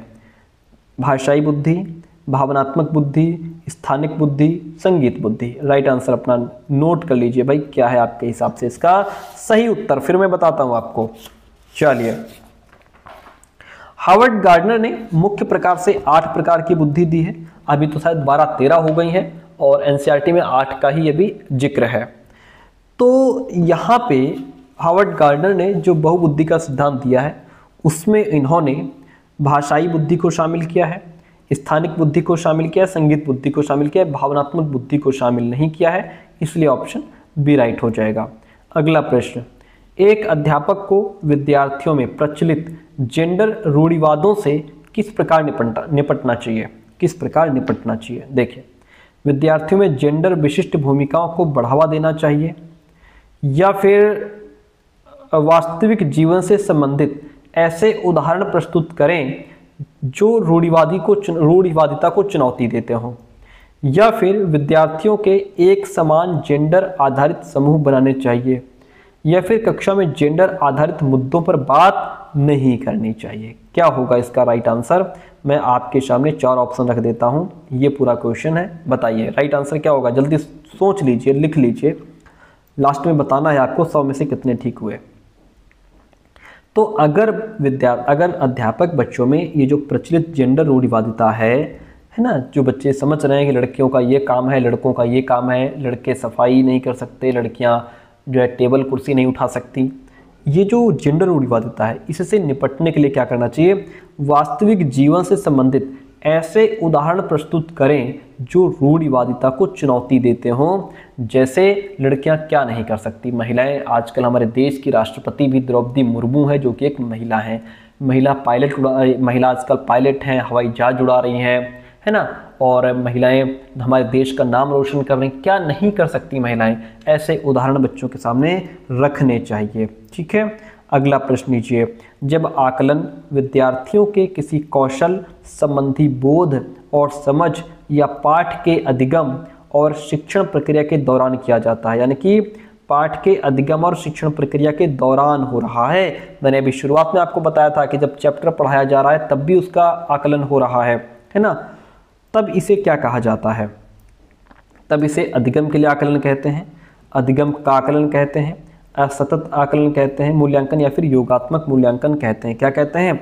तब इसको अधिगम के लिए आकलन कहते हैं, जहां अगर हम चैप्टर पढ़ा रहे हैं उसके साथ में भी बच्चे का आकलन हो रहा है कि बच्चे ने चैप्टर को कितना सीख रहा है कि नहीं सीख रहा है, कहाँ मिस्टेक्स कर रहा है, क्या गलतियां हैं, क्या चीज़ समझ में नहीं आ रही है। तो अधिगम जो है पाठ के दौरान भी अधिगम होता है, इसे अधिगम के लिए आकलन कहते हैं। ओके, आगे बढ़ते हैं। अगला प्रश्न लीजिए। बाकी ऑप्शंस हम आज नहीं बता रहे हैं विधिवत तरीके से, क्योंकि 100 क्वेश्चन हैं, जल्दी हमें आगे बढ़ना है। बाकी जो हम PYQ कराते हैं उसमें तो आप देखते हैं कि मैं हर एक शब्द को, हर एक लाइन को एक्सप्लेन करता हूँ। वंचित पृष्ठभूमि के बच्चों को संबोधित करने के लिए एक टीचर को क्या चाहिए? वंचित पृष्ठभूमि के बच्चे हैं बेचारे, है ना, जहाँ पे उनको समाज से वंचित कर दिया गया, आर्थिक रूप से वंचित हैं, सामाजिक रूप से वंचित हैं, शिक्षा वहाँ तक पहुँच नहीं पा रही है, इस तरीके के बच्चे हैं। उनको क्या करना चाहिए? उन्हें ढेर सारा लिखित काम दे दें, रिटन वर्क देने से काम हो जाएगा क्या? और या फिर उनके संदर्भ के बारे में और जानने का प्रयास करें और उन्हें कक्षा चर्चा में शामिल करें। उन्हें कक्षा से अलग बैठाएं, अनदेखा करें, क्योंकि वो अन्य छात्रों के साथ अंतःक्रिया नहीं कर सकते। क्या होगा इसका राइट आंसर? फटाफट आप नोट कर लीजिए, फिर हम आपको बताते हैं। बच्चे कहाँ से आए हैं? वंचित पृष्ठभूमि से आए हैं। क्या करना होगा आपको? उनके संदर्भ के बारे में, उनके कॉन्टेक्स्ट के बारे में आपको क्या करना होगा? और जानने का प्रयास करना होगा कि बच्चे को क्या समस्या है, आर्थिक समस्या है, मानसिक समस्या है, या जो है कि क्या समस्या है इसको, और फिर उन्हें कक्षा चर्चा में शामिल भी करें। यानी कि बच्चे को आप क्लास में जो डिबेट्स हो रही हैं, जो डिस्कशन हो रहा है, उसमें भी बच्चे को शामिल करें। जो प्रोजेक्ट बनाया जा रहा है उसमें बच्चे को आप शामिल करें, ताकि बच्चे को अपनेपन की भावना महसूस हो। बच्चा वहाँ अपनी मौजूदगी को एक इम्पॉर्टेंस दे कि हाँ, मैं भी यहाँ के लिए बना हूँ, मेरा भी यहाँ पे कोई रोल है ना। उसे अपनेपन की भावना उसके अंदर आनी चाहिए। तो उनके संदर्भ के बारे में, उनके कॉन्टेक्स्ट के बारे में और जानने का प्रयास करें और उन्हें कक्षा चर्चा में शामिल करें। रिटन वर्क यहाँ पे कोई मतलब नहीं बनता है, अलग थलग बच्चों को करेंगे नहीं, अनदेखा भी नहीं हम कर सकते। अगला प्रश्न लीजिए। प्रश्न कहता है कि स्वालीनता यानी कि ऑटिज्म से जूझते विद्यार्थियों की पहचान हेतु किन विशिष्ट गुण होने की संभावना रहती है? ऑटिज्म, जिसको हम ASD कहते हैं, ऑटिज्म स्पेक्ट्रम डिसऑर्डर, ठीक है। इसको संप्रेषण में कठिनाई होगी, सभी के साथ अंतःक्रिया करने की इच्छा होगी, बुद्धि लब्धि का बहुत कम स्तर होगा, उच्च स्तरीय सामाजिक कौशल होगा। क्या समस्या होगी भाई? जो बच्चा ऑटिज्म स्पेक्ट्रम डिसऑर्डर से जूझ रहा है, इसको कम्युनिकेशन में दिक्कत होगी, लोगों से बातचीत करने में दिक्कत होगी, फ्रेंड्स बनाने में दिक्कत होगी, आई टू आई कांटेक्ट नहीं कर पाता, अपनी बातों को कैसे शुरू करना है, कैसे ख़त्म करना है, कैसे कंटिन्यू करना है, इस चीज़ में इसको दिक्कत होती है। इसके डेली रूटीन में आप कुछ बदलाव कर दो, वहाँ इनको दिक्कत होती है। ये सारी समस्याएं। और हाँ, सबसे बड़ी बात, ऑटिज्म से डिसऑर्डर बच्चा अपने काम को बार बार रिपीट करता है काम को। ये इसकी विशेषता है। ऑप्शन ए राइट हो जाएगा। आगे बढ़िए, अगला प्रश्न लीजिए। निम्नलिखित में से कौन सी सृजनात्मक विद्यार्थी की पहचान करने वाली विशेषता नहीं है? देखिए, सृजनात्मक बच्चे की पहचान करने वाली विशेषता नहीं है। जिज्ञासा की प्रबल भावना, क्या यह सृजनात्मक विद्यार्थी की पहचान करने वाली विशेषता नहीं है? अभिसारी सोच, उच्च स्तरीय समस्या समाधान कौशल, नवाचारी अनूठे विचार। क्या होगा राइट आंसर? जल्दी से हमको बता दीजिए, लिख लीजिए अपने पेज में। अब मैं बताता हूँ आपको, इसका राइट आंसर होगा अभिसारी सोच, कन्वर्जेंट थिंकिंग, क्योंकि जो रचनात्मक विद्यार्थी होता है उसके अंदर जिज्ञासा की प्रबल भावना होती है, high order problem solving skill होती है, उसके अंदर नए नए विचार आते हैं, विचारों का प्रवाह होता है, फ्लुएंसी ऑफ आइडियाज़ होता है। उसके अंदर अभिसारी सोच नहीं होगी, अपसारी सोच होगी। अभिसारी नहीं, अगर यहाँ पे अपसारी लिखा होता और यहाँ पे कन्वर्जेंट नहीं डाइवर्जेंट लिखा होता तब ये आंसर राइट हो जाता। इसलिए ये इसकी विशेषता नहीं है, ऑप्शन बी राइट हो जाता है। आगे बढ़िए। अगला प्रश्न ये कहता है, राष्ट्रीय शिक्षा नीति 2020 सुझाती है कि शिक्षा पाठ्यपुस्तक की विषय वस्तु तक सीमित होनी चाहिए या तथ्यों के कंठस्थीकरण पर आधारित होनी चाहिए, विद्यार्थियों के बीच कंपटीशन बढ़ाने की तरफ उन्मुख होना चाहिए, समालोचनात्मक चिंतन के विकास पर केंद्रित होना चाहिए। तो ये जो हमारी NEP 2020 है ये क्या कहती है, बच्चों की जो क्रिटिकल थिंकिंग है उसको डेवलप करो, समालोचनात्मक चिंतन के विकास पर केंद्रित होने चाहिए। समालोचनात्मक चिंतन का मतलब जहाँ बच्चा गहराई से चीज़ों को सोच पाए, ठीक है, तर्क करे, विश्लेषण करे, संश्लेषण करे, है ना, गहराई से चीज़ों को समझे। सिर्फ टेक्स्ट बुक तक लिमिट नहीं होना चाहिए, रट्टाफिकेशन होगा नहीं, कंपटीशन को बढ़ावा देने की बात होगी नहीं। आगे बढ़ेंगे, अगला प्रश्न लीजिए। एक प्रगतिशील क्वेश्चन क्या कहता है, एक प्रगतिशील कक्षा अध्यापकों को डैश रूप में तथा शिक्षार्थियों को डैश रूप में अपेक्षित करती है। प्रगतिशील कक्षा की बात हो रही है, टीचर्स को किस रूप में और स्टूडेंट्स को किस रूप में अपेक्षित करती है, क्या अपेक्षा करती है। जो टीचर्स हैं उनको ज्ञान का प्रदाता और छात्रों को निष्क्रिय ग्रहणकर्ता मानती है, या फिर अध्यापकों को जानकारी का प्रभुत्वधारी स्रोत और बालकों को अधीनस्थ प्रतिभागी मानती है। टीचर यहाँ पे सुसाधक है, बालक ज्ञान के सर्जन में सक्रिय प्रतिभागी है, या फिर टीचर तानाशाह है और बालक आज्ञाधीन जीव है। प्यारे दोस्तों, चलिए पहले अपने आप राइट आंसर लिख लीजिए क्या है। अब मैं बताता हूँ। प्रोग्रेसिव एज क्लासरूम में, और यानी कि जो प्रगतिशील शिक्षा है वो मानती है कि जो टीचर है वो एक फैसिलिटेटर है, एक सुसाधक है, मार्गदर्शक है बच्चे का, और बालक कौन है, बालक एक्टिव पार्टिसिपेंट्स है, किसमें, नॉलेज कंस्ट्रक्ट में, ज्ञान के निर्माण में, ज्ञान के सृजन में बच्चा सक्रिय प्रतिभागी है, एक्टिव होकर के पार्टिसिपेट करता है। टीचर यहाँ पे सिर्फ एक फैसिलिटेटर की भूमिका निभाता है। Option C is the right one this question. अगला प्रश्न लीजिए भाई, 45 नंबर क्वेश्चन आपके सामने है। ब्रेनस्टॉर्मिंग विचारावेश को एक तकनीक के रूप में बच्चों में डैश विकसित करने के लिए इस्तेमाल किया जा सकता है। क्या इस्तेमाल किया जा सकता है, अभिसारी सोच, या फिर प्रकार्यात्मक स्थिरता, अपसारी सोच, या अनुक्रिया समुच्चय। देखिए ब्रेनस्टॉर्मिंग की बात हो रही, विचारावेश, जहाँ बच्चों के अंदर नए नए आइडियाज़ विचार आते हैं, उसको एक तकनीक के रूप में बच्चों में डाइवर्जेंट थिंकिंग विकसित करने के लिए इस्तेमाल किया जा सकता है कि बच्चों के अंदर अपसारी सोच डेवलप हो, डाइवर्जेंट थिंकिंग, जिससे बच्चा एक प्रॉब्लम को कई तरीके से हल करने का प्रयास करे। और अभिसारी कन्वर्जेंट थिंकिंग नहीं होती है। प्रकार्यात्मक स्थिरता का मतलब मैंने पहले ही बताया कि किसी काम को बस एक ही तरीके से हल करना, और रिस्पॉन्स सेट भी नहीं होगा। Option C is the right one this question. आगे बढ़ते हैं। क्वेश्चन कहता है, रचनावादी कक्षा में एक शिक्षक की सबसे महत्वपूर्ण भूमिका क्या है। सभी बच्चों को मानक निर्देश देना या सुनिश्चित करना कि प्रत्येक बच्चा अपनी क्षमता को सर्वोत्तम रूप से प्रकट करे, या सभी बच्चों से समान गति से आगे बढ़ने की अपेक्षा करना, बच्चों की विविध आवश्यकताओं के प्रति उदासीन रहना। क्या होगा राइट आंसर, पहले आप अपना राइट आंसर चुन लीजिए फिर मैं बताता हूँ।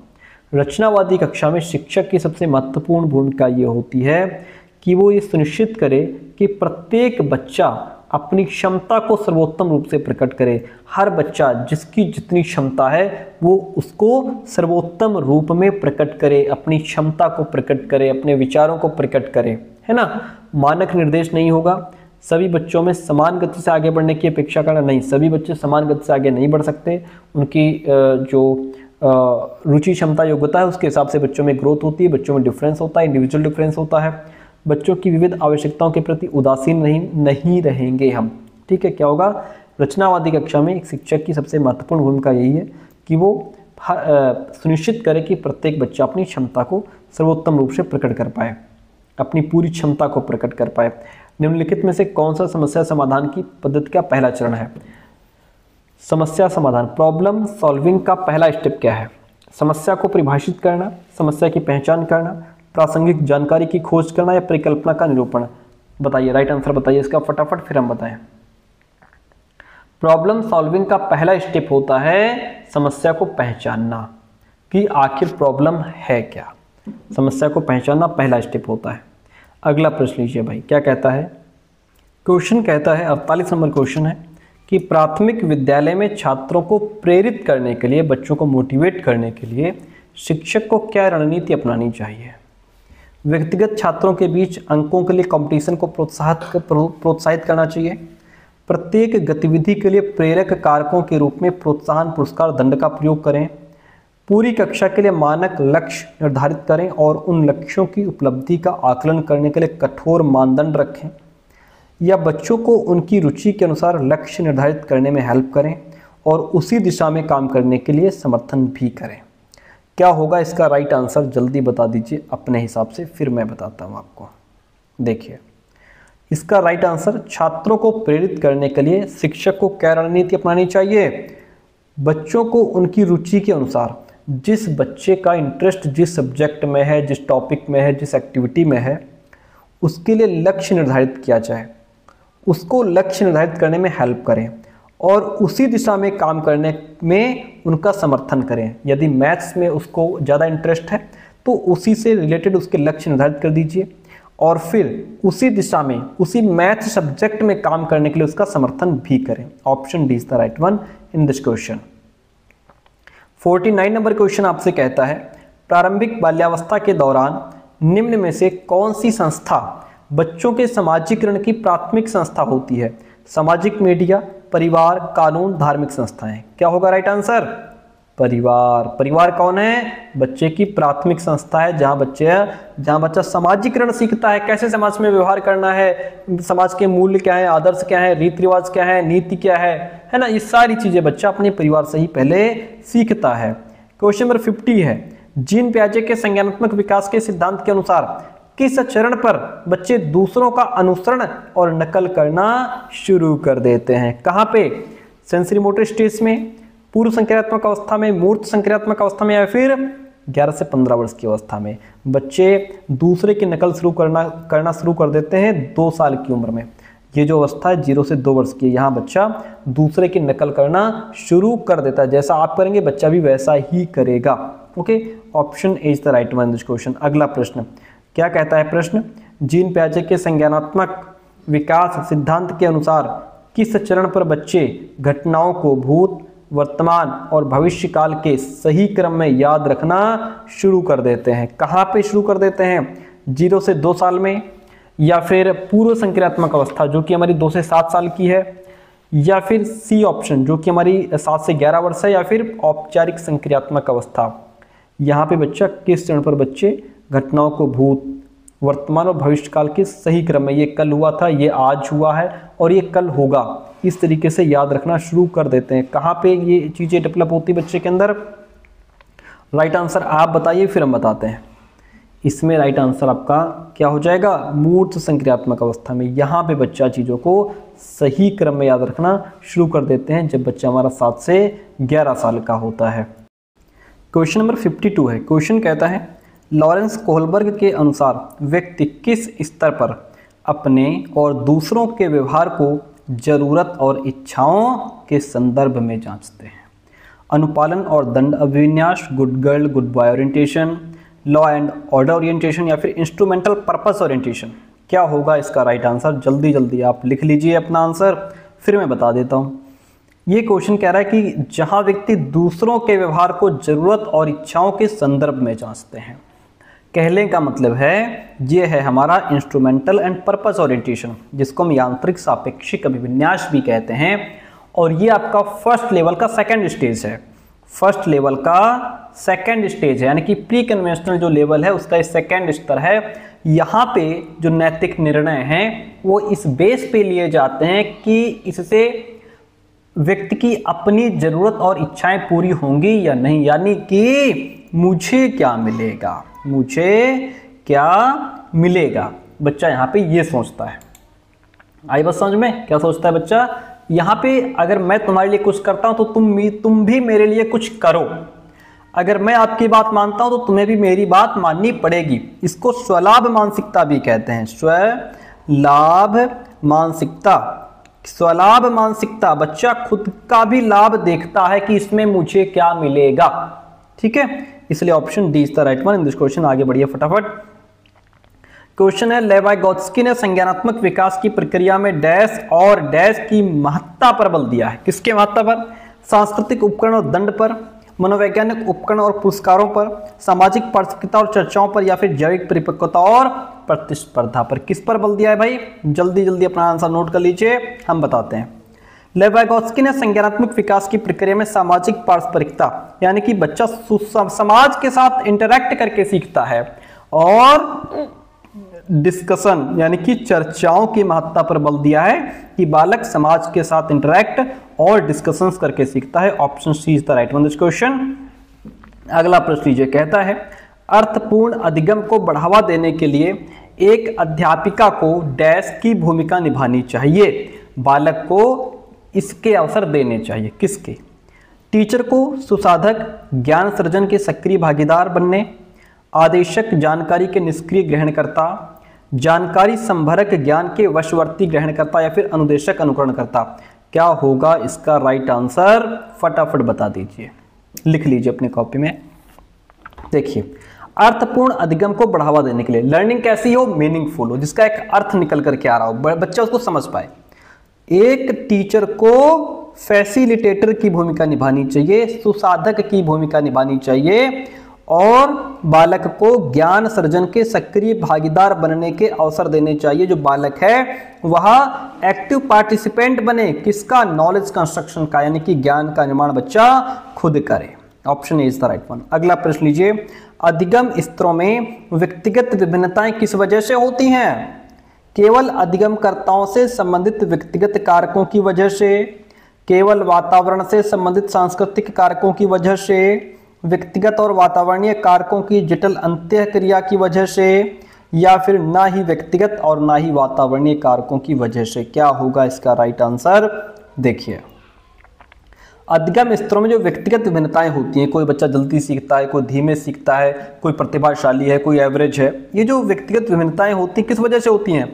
केवल व्यक्तिगत कारकों से नहीं, केवल वातावरण से संबंधित नहीं, ना ही व्यक्तिगत ना ही वातावरण नहीं, ये व्यक्तिगत और वातावरणीय कारकों की जटिल अंतःक्रिया की वजह से होती हैं। ये कॉम्प्लेक्स इंटरेक्शन होता है पर्सनल फैक्टर और एनवायरमेंटल फैक्टर का। पर्सनल में कौन आ जाएगा? आनुवंशिकता। जो हमारा विकास है ये आनुवंशिकता और वातावरण की अंतःक्रिया का ही परिणाम है। Option C is the right one this question. अगला प्रश्न लीजिए भाई, क्या कहता है प्रश्न? एक अध्यापिका अपने विद्यार्थियों की अधिगम प्रगति को बिना एक दूसरे की तुलना किए निरंतर रूप से समझना चाहती है। उसे डैश का इस्तेमाल करना चाहिए। किसका इस्तेमाल करना चाहिए? रचनात्मक मूल्यांकन का, योगात्मक मूल्यांकन का, या फिर मूल्यांकन के अनिरंतर रूप का, या फिर मानक संदर्भित मूल्यांकन का। किसका प्रयोग करना चाहिए भाई उसको? आपके सामने चार ऑप्शंस हैं। क्या होगा इस प्रश्न का राइट आंसर? देखिएगा, इसका राइट आंसर होगा यहाँ पे उसको क्या करना चाहिए? रचनात्मक मूल्यांकन करना चाहिए, फॉर्मेटिव असेसमेंट करना चाहिए कि वो अधिगम प्रगति को बिना एक दूसरे की तुलना किए निरंतर रूप से समझना चाहते हैं। निरंतर समझने के लिए जो लर्निंग चल रही है, चैप्टर पढ़ा रहे हैं, अधिगम हो रहा है, उसके बीच बीच में हम बच्चों को जांचते रहें। Option A is the right one this question. आगे बढ़िए, प्रश्न नीचे कहता है सभी विद्यार्थियों में अपनेपन, संबद्धता की भावना विकसित करने के लिए एक अध्यापिका को क्या करना चाहिए? बच्चों में कैसी भावना डेवलप करनी है? अपनेपन की भावना डेवलप करनी है सर, अपनेपन की। देखिए, ऐसे उदाहरण देने चाहिए जो रूढ़िवादों को सक्रिय करें, केवल प्रभुत्व संस्कृतियों के त्यौहार ही मनाए जाएं, गौण समझे जाने वाले समूहों से आने वाले विद्यार्थियों के अनुभवों को अनदेखा करें, विविधता और व्यक्तिगत विभिन्नताओं के प्रति सम्मान पैदा करें। प्यारे दोस्तों, हमें क्या करना है? विद्यार्थियों में अपनेपन की भावना डेवलप हो, उसके लिए क्या करना होगा? रूढ़िवादिता को हम सक्रिय नहीं करेंगे, हम रूढ़िवादिता को तोड़ने की बात करेंगे, रूढ़िवादिता को चुनौती देंगे। ठीक है, ये कट गया। केवल प्रभुत्व संस्कृतियों का ही त्यौहार मनाएंगे? नहीं, सभी संस्कृतियों के त्यौहार की बात करेंगे, अनदेखा कभी नहीं कर सकते। विविधता और व्यक्तिगत विभिन्नताओं के प्रति सम्मान पैदा करेंगे। क्या करेंगे? सम्मान पैदा करेंगे, सबको गले लगाएंगे, सबकी बात करेंगे। अगला क्वेश्चन कहता है विद्यार्थियों में क्रिटिकल थिंकिंग के डेवलप के लिए निम्न से क्या सहायक नहीं है? क्या रिजिडिटी ऑफ थॉट्स ये सहायक नहीं है? मेटाकॉग्निशन हेल्प नहीं करता? स्व पूछताछ स्व आकलन हेल्प नहीं करता? या फिर सुझाए संसाधनों का मूल्यांकन हेल्प नहीं करता? तो बच्चों के अंदर हमें क्रिटिकल थिंकिंग डेवलप करनी है। क्या होगा इसका राइट आंसर? जल्दी जल्दी बता दीजिए। क्रिटिकल थिंकिंग डेवलप करने के लिए हमें बच्चों के अंदर अगर रिजिडिटी ऑफ थॉट्स है, विचारों की अनम्यता है, ये समालोचनात्मक चिंतन के डेवलप के लिए सहायक नहीं है। बाकी मेटाकॉग्निशन, जहाँ बच्चा अपने अंदर झांक के देखता है, अपनी सोच के बारे में सोचता है, अच्छी चीज़ है। खुद से पूछताछ करता है बच्चा, खुद का आकलन करता है, सुझाए गए संसाधन का मूल्यांकन करता है, समाधान का मूल्यांकन करता है, ये सारी चीज़ें क्रिटिकल थिंकिंग में डेवलप करती हैं। लेकिन रिजिड निगेटिव वर्ड है, ये अगर है तो फिर विचारों की अनम्यता क्रिटिकल थिंकिंग में डेवलप नहीं करती, हेल्प नहीं करती। कहता है कि विषय वस्तु को पढ़ते समय अक्षरों और शब्दों को हटा देना, फिर जोड़ देना, उनमें फेरबदल कर देना निम्न में से किससे सापेक्ष रूप से संबंधित है? प्रामस्तिक, क्या ये सेरिब्रल पाल्सी होगा? डिसलेक्सिया है, ऑटिज्म है, या फिर लोकोमोटर डिसेबिलिटी है? क्या है ये? क्या कहेंगे इसको? राइट आंसर लिख लीजिए भाई कॉपी में, फिर हमको बता देना लास्ट में कि 100 में कितने सही हुए सर। राइट आंसर क्या हो जाएगा प्यारे दोस्तों? बच्चा जब पढ़ता है तो अक्षरों शब्दों को हटा देता है, मिला देता है, जोड़ देता है, डिसलेक्सिया है उसको। क्या है? डिसलेक्सिया है। अगला क्वेश्चन लीजिए। स्वलीनता सापेक्ष और नकारात्मक रूप से निम्न में से किसे प्रभावित करती है? स्वलीनता जो है, जो ऑटिज्म से ग्रसित बच्चा है, ये सापेक्ष और नकारात्मक रूप से किसे प्रभावित करती है? सामाजिक और संप्रेषण कौशल को, विजन को, एबिलिटी ऑफ कंसंट्रेट को, या फिर फिजिकल कोऑर्डिनेशन को? देखिए, ये एकाग्रता की क्षमता तो उसमें समस्या होती है जो ADHD वाले बच्चे होते हैं, ठीक है। यहाँ पे बच्चे के अंदर क्या है? स्वलीनता है, ऑटिज्म है, ऑटिज्म स्पेक्ट्रम डिसऑर्डर है, तो ये सामाजिक और संप्रेषण कौशल को प्रभावित करती है। बच्चा समाज के साथ इंटरेक्ट नहीं कर पाता और बातचीत नहीं कर पाता, अपनी बात को कैसे शुरू करना है, कंटिन्यू करना है, ख़त्म कैसे करना है, आई टू आई कांटेक्ट नहीं कर पाता, अपने बिहेवियर को बार बार रिपीट करता है। ये सारी चीज़ें यहाँ पे बच्चे के अंदर पाई जाती हैं। अगला क्वेश्चन लीजिए। कहता है कि प्रतिभाशाली विद्यार्थियों के संदर्भ में निम्न में से कौन सा कथन सही है? प्रतिभाशाली बच्चों के बारे में बात हो रही है यहाँ पे। कौन सा पॉइंट है जो प्रतिभाशाली के बारे में यहाँ पे सही है? देखिए, उन्हें कभी भी अधिगम अशक्तता नहीं हो सकती, उनमें मानसिक क्रियाओं की उत्क्रमणीयता की कमी होती है, उनमें जिज्ञासा की भावना बहुत क्षीण होती है, वो अभिव्यक्ति में प्रवाह और विवर्धन दर्शाते हैं। क्या होगा इसका राइट आंसर? तो प्यारे दोस्तों, जो प्रतिभाशाली विद्यार्थी है, ऐसा नहीं है कि उन्हें कभी भी लर्निंग डिसेबिलिटी नहीं हो सकती, बिल्कुल हो सकती है ना। और उनके अंदर मानसिक क्रियाओं की उत्क्रमणीयता की कमी होती है, ऐसा भी नहीं है। उन्हें जिज्ञासा की भावना बहुत क्षीण, नहीं, जिज्ञासा की भावना बहुत तेज होती है। वो अभिव्यक्ति में प्रवाह यानी कि फ्लुएंसी एंड इलैबोरेशन होता है एक्सप्रेशंस में, अपने विचारों को प्रकट करता है, उसके अंदर फ्लुएंसी ऑफ थॉट्स होता है, बहुत सारे नए नए विचार उसके अंदर आते रहते हैं, एंड विवर्धन दर्शाते हैं यानी कि फ्लुएंसी दर्शाते हैं, इलैबोरेशन होता है, इसलिए ऑप्शन डी राइट हो जाएगा। अगला प्रश्न लीजिए भाई। प्रश्न क्या कहता है? बच्चे डैश से डैश की ओर सीखते हैं, अमूर्त से मूर्त सीखते हैं? नहीं। अच्छा, पहले हम बता दें, सांकेतिक चित्रात्मक विशिष्ट से सामान्य सीखते हैं या सरल से जटिल सीखते हैं? क्या होगा इसका राइट आंसर? जल्दी बता दीजिए, बहुत सरल क्वेश्चन है, फटाफट से। तो बच्चे हमेशा सरल से जटिल की तरफ सीखते हैं, बच्चे हमेशा मूर्त से अमूर्त की तरफ सीखते हैं, बच्चे चित्रात्मक से सांकेतिक रूप से सीखते हैं, बच्चे सामान्य से विशिष्ट की तरफ सीखते हैं। ये सब उल्टे दिए हैं, ये सही दिया है, बच्चे सरल से जटिल की ओर सीखेंगे। प्रश्न लीजिए अगला। अपनी स्वयं की चिंतन प्रक्रिया का निरीक्षण करने, प्रतिबिंब करने और उसके अनुसार रूपांतरण करने की क्षमता को क्या कहा जाता है? कंठस्थीकरण, विस्मरण, चयनात्मक ध्यान या फिर परासंज्ञान? खुद की चिंतन प्रक्रिया का निरीक्षण किया जा रहा है, बच्चा अपनी सोच के बारे में सोच रहा है, क्या होगा? मेटाकॉग्निशन। जहाँ खुद की चिंतन प्रक्रिया का निरीक्षण करता है कि मैं क्या सोच रहा हूँ, क्या सही है, क्या गलत है ना। बच्चा अपना खुद का आकलन मूल्यांकन कर रहा है, मेटाकॉग्निशन हो जाएगा सर, मेटाकॉग्निशन। डैश के लिए सीखना बाहरी अभिप्रेरणा का उदाहरण है। बाहरी अभिप्रेरणा कब होगी बच्चे के अंदर? जानने की उत्सुकता की पूर्ति होगी, कॉन्सेप्ट को समझना, या फिर दोस्तों के बीच लोकप्रियता पाना, संदेहों को दूर करना। अगर आप दोस्तों के बीच नहीं, राइट आंसर बताइए फटाफट, फिर हम बताएं। अगर आप दोस्तों के बीच लोकप्रियता पाने के लिए सीख रहे हैं तो ये आपका बाहरी अभिप्रेरणा का उदाहरण होगा। क्या होगा ये आपका बाहरी अभिप्रेरणा है। अपनी जानने की उत्सुकता की पूर्ति, क्यूरियोसिटी है आपके अंदर कुछ नया जानने का, कुछ नया सीखने का, तो ये आंतरिक अभिप्रेरणा है। कॉन्सेप्ट को आप समझना चाहते हैं, आंतरिक अभिप्रेरणा है। अपने डाउट्स को क्लियर करना चाहते हैं, आंतरिक अभिप्रेरणा है। सिर्फ लोकप्रियता के लिए आप काम कर रहे हैं, बाहरी अभिप्रेरणा है। क्वेश्चन लीजिए, अधिगम सबसे अधिक प्रभावशाली और अर्थपूर्ण होता है अगर? कब होता है अधिगम सबसे ज्यादा प्रभावशाली और अर्थपूर्ण? देखिए कब होता है। विषय वस्तु विद्यार्थियों के सामाजिक परिवेश से संबंधित हो, शिक्षा शास्त्र मुख्यतः अध्यापक केंद्रित हो, अधिगम लक्ष्य प्रदर्शन मुखी हो, या फिर विद्यार्थियों को ज्ञान सृजन के अवसर ना दिए जाएं। कब होगा हमारा अधिगम सबसे अधिक प्रभावशाली? देखिए अधिगम सबसे अधिक प्रभावशाली होता है जब जो भी टॉपिक है वो रिलेटेड हो, किससे? स्टूडेंट्स के सोशल कॉन्टेक्स्ट से। जो चीज़ बच्चा पढ़ रहा है वो बच्चे के डेली लाइफ से जुड़ा हुआ हो, उसके सोशल कॉन्टेक्स्ट से, सामाजिक संदर्भ से जुड़ी हुई चीज़ें होती हैं, तो बच्चा उन्हें अपने साथ रिलेट करके जल्दी सीखता है। ठीक है। शिक्षा शास्त्र अगर अध्यापक केंद्रित नहीं, बाल केंद्रित होना चाहिए। ये हमारा जो है गोल सर परफॉर्मेंस ओरिएंटेड नहीं, मास्टरी ओरिएंटेड होना चाहिए। यहाँ पे महारत अभिमुखी होना चाहिए। और विद्यार्थियों को ज्ञान सृजन के अवसर ना दिए जाएं, नहीं, ज्ञान सृजन के अवसर दिए जाएं। ऑप्शन फर्स्ट राइट हो जाएगा। अगला प्रश्न लीजिए। प्रश्न कहता है निम्न में से कौन सा कारक अधिगम को सुसाधित करता है? योग्यता का वार्षिक मत, आसपास के विकर्षण, भाषा से अनभिज्ञता, या तंत्रिका संबंधी न्यूनता। कौन सा अधिगम है कारक अधिगम को सुसाधित करता है? क्या हो जाएगा?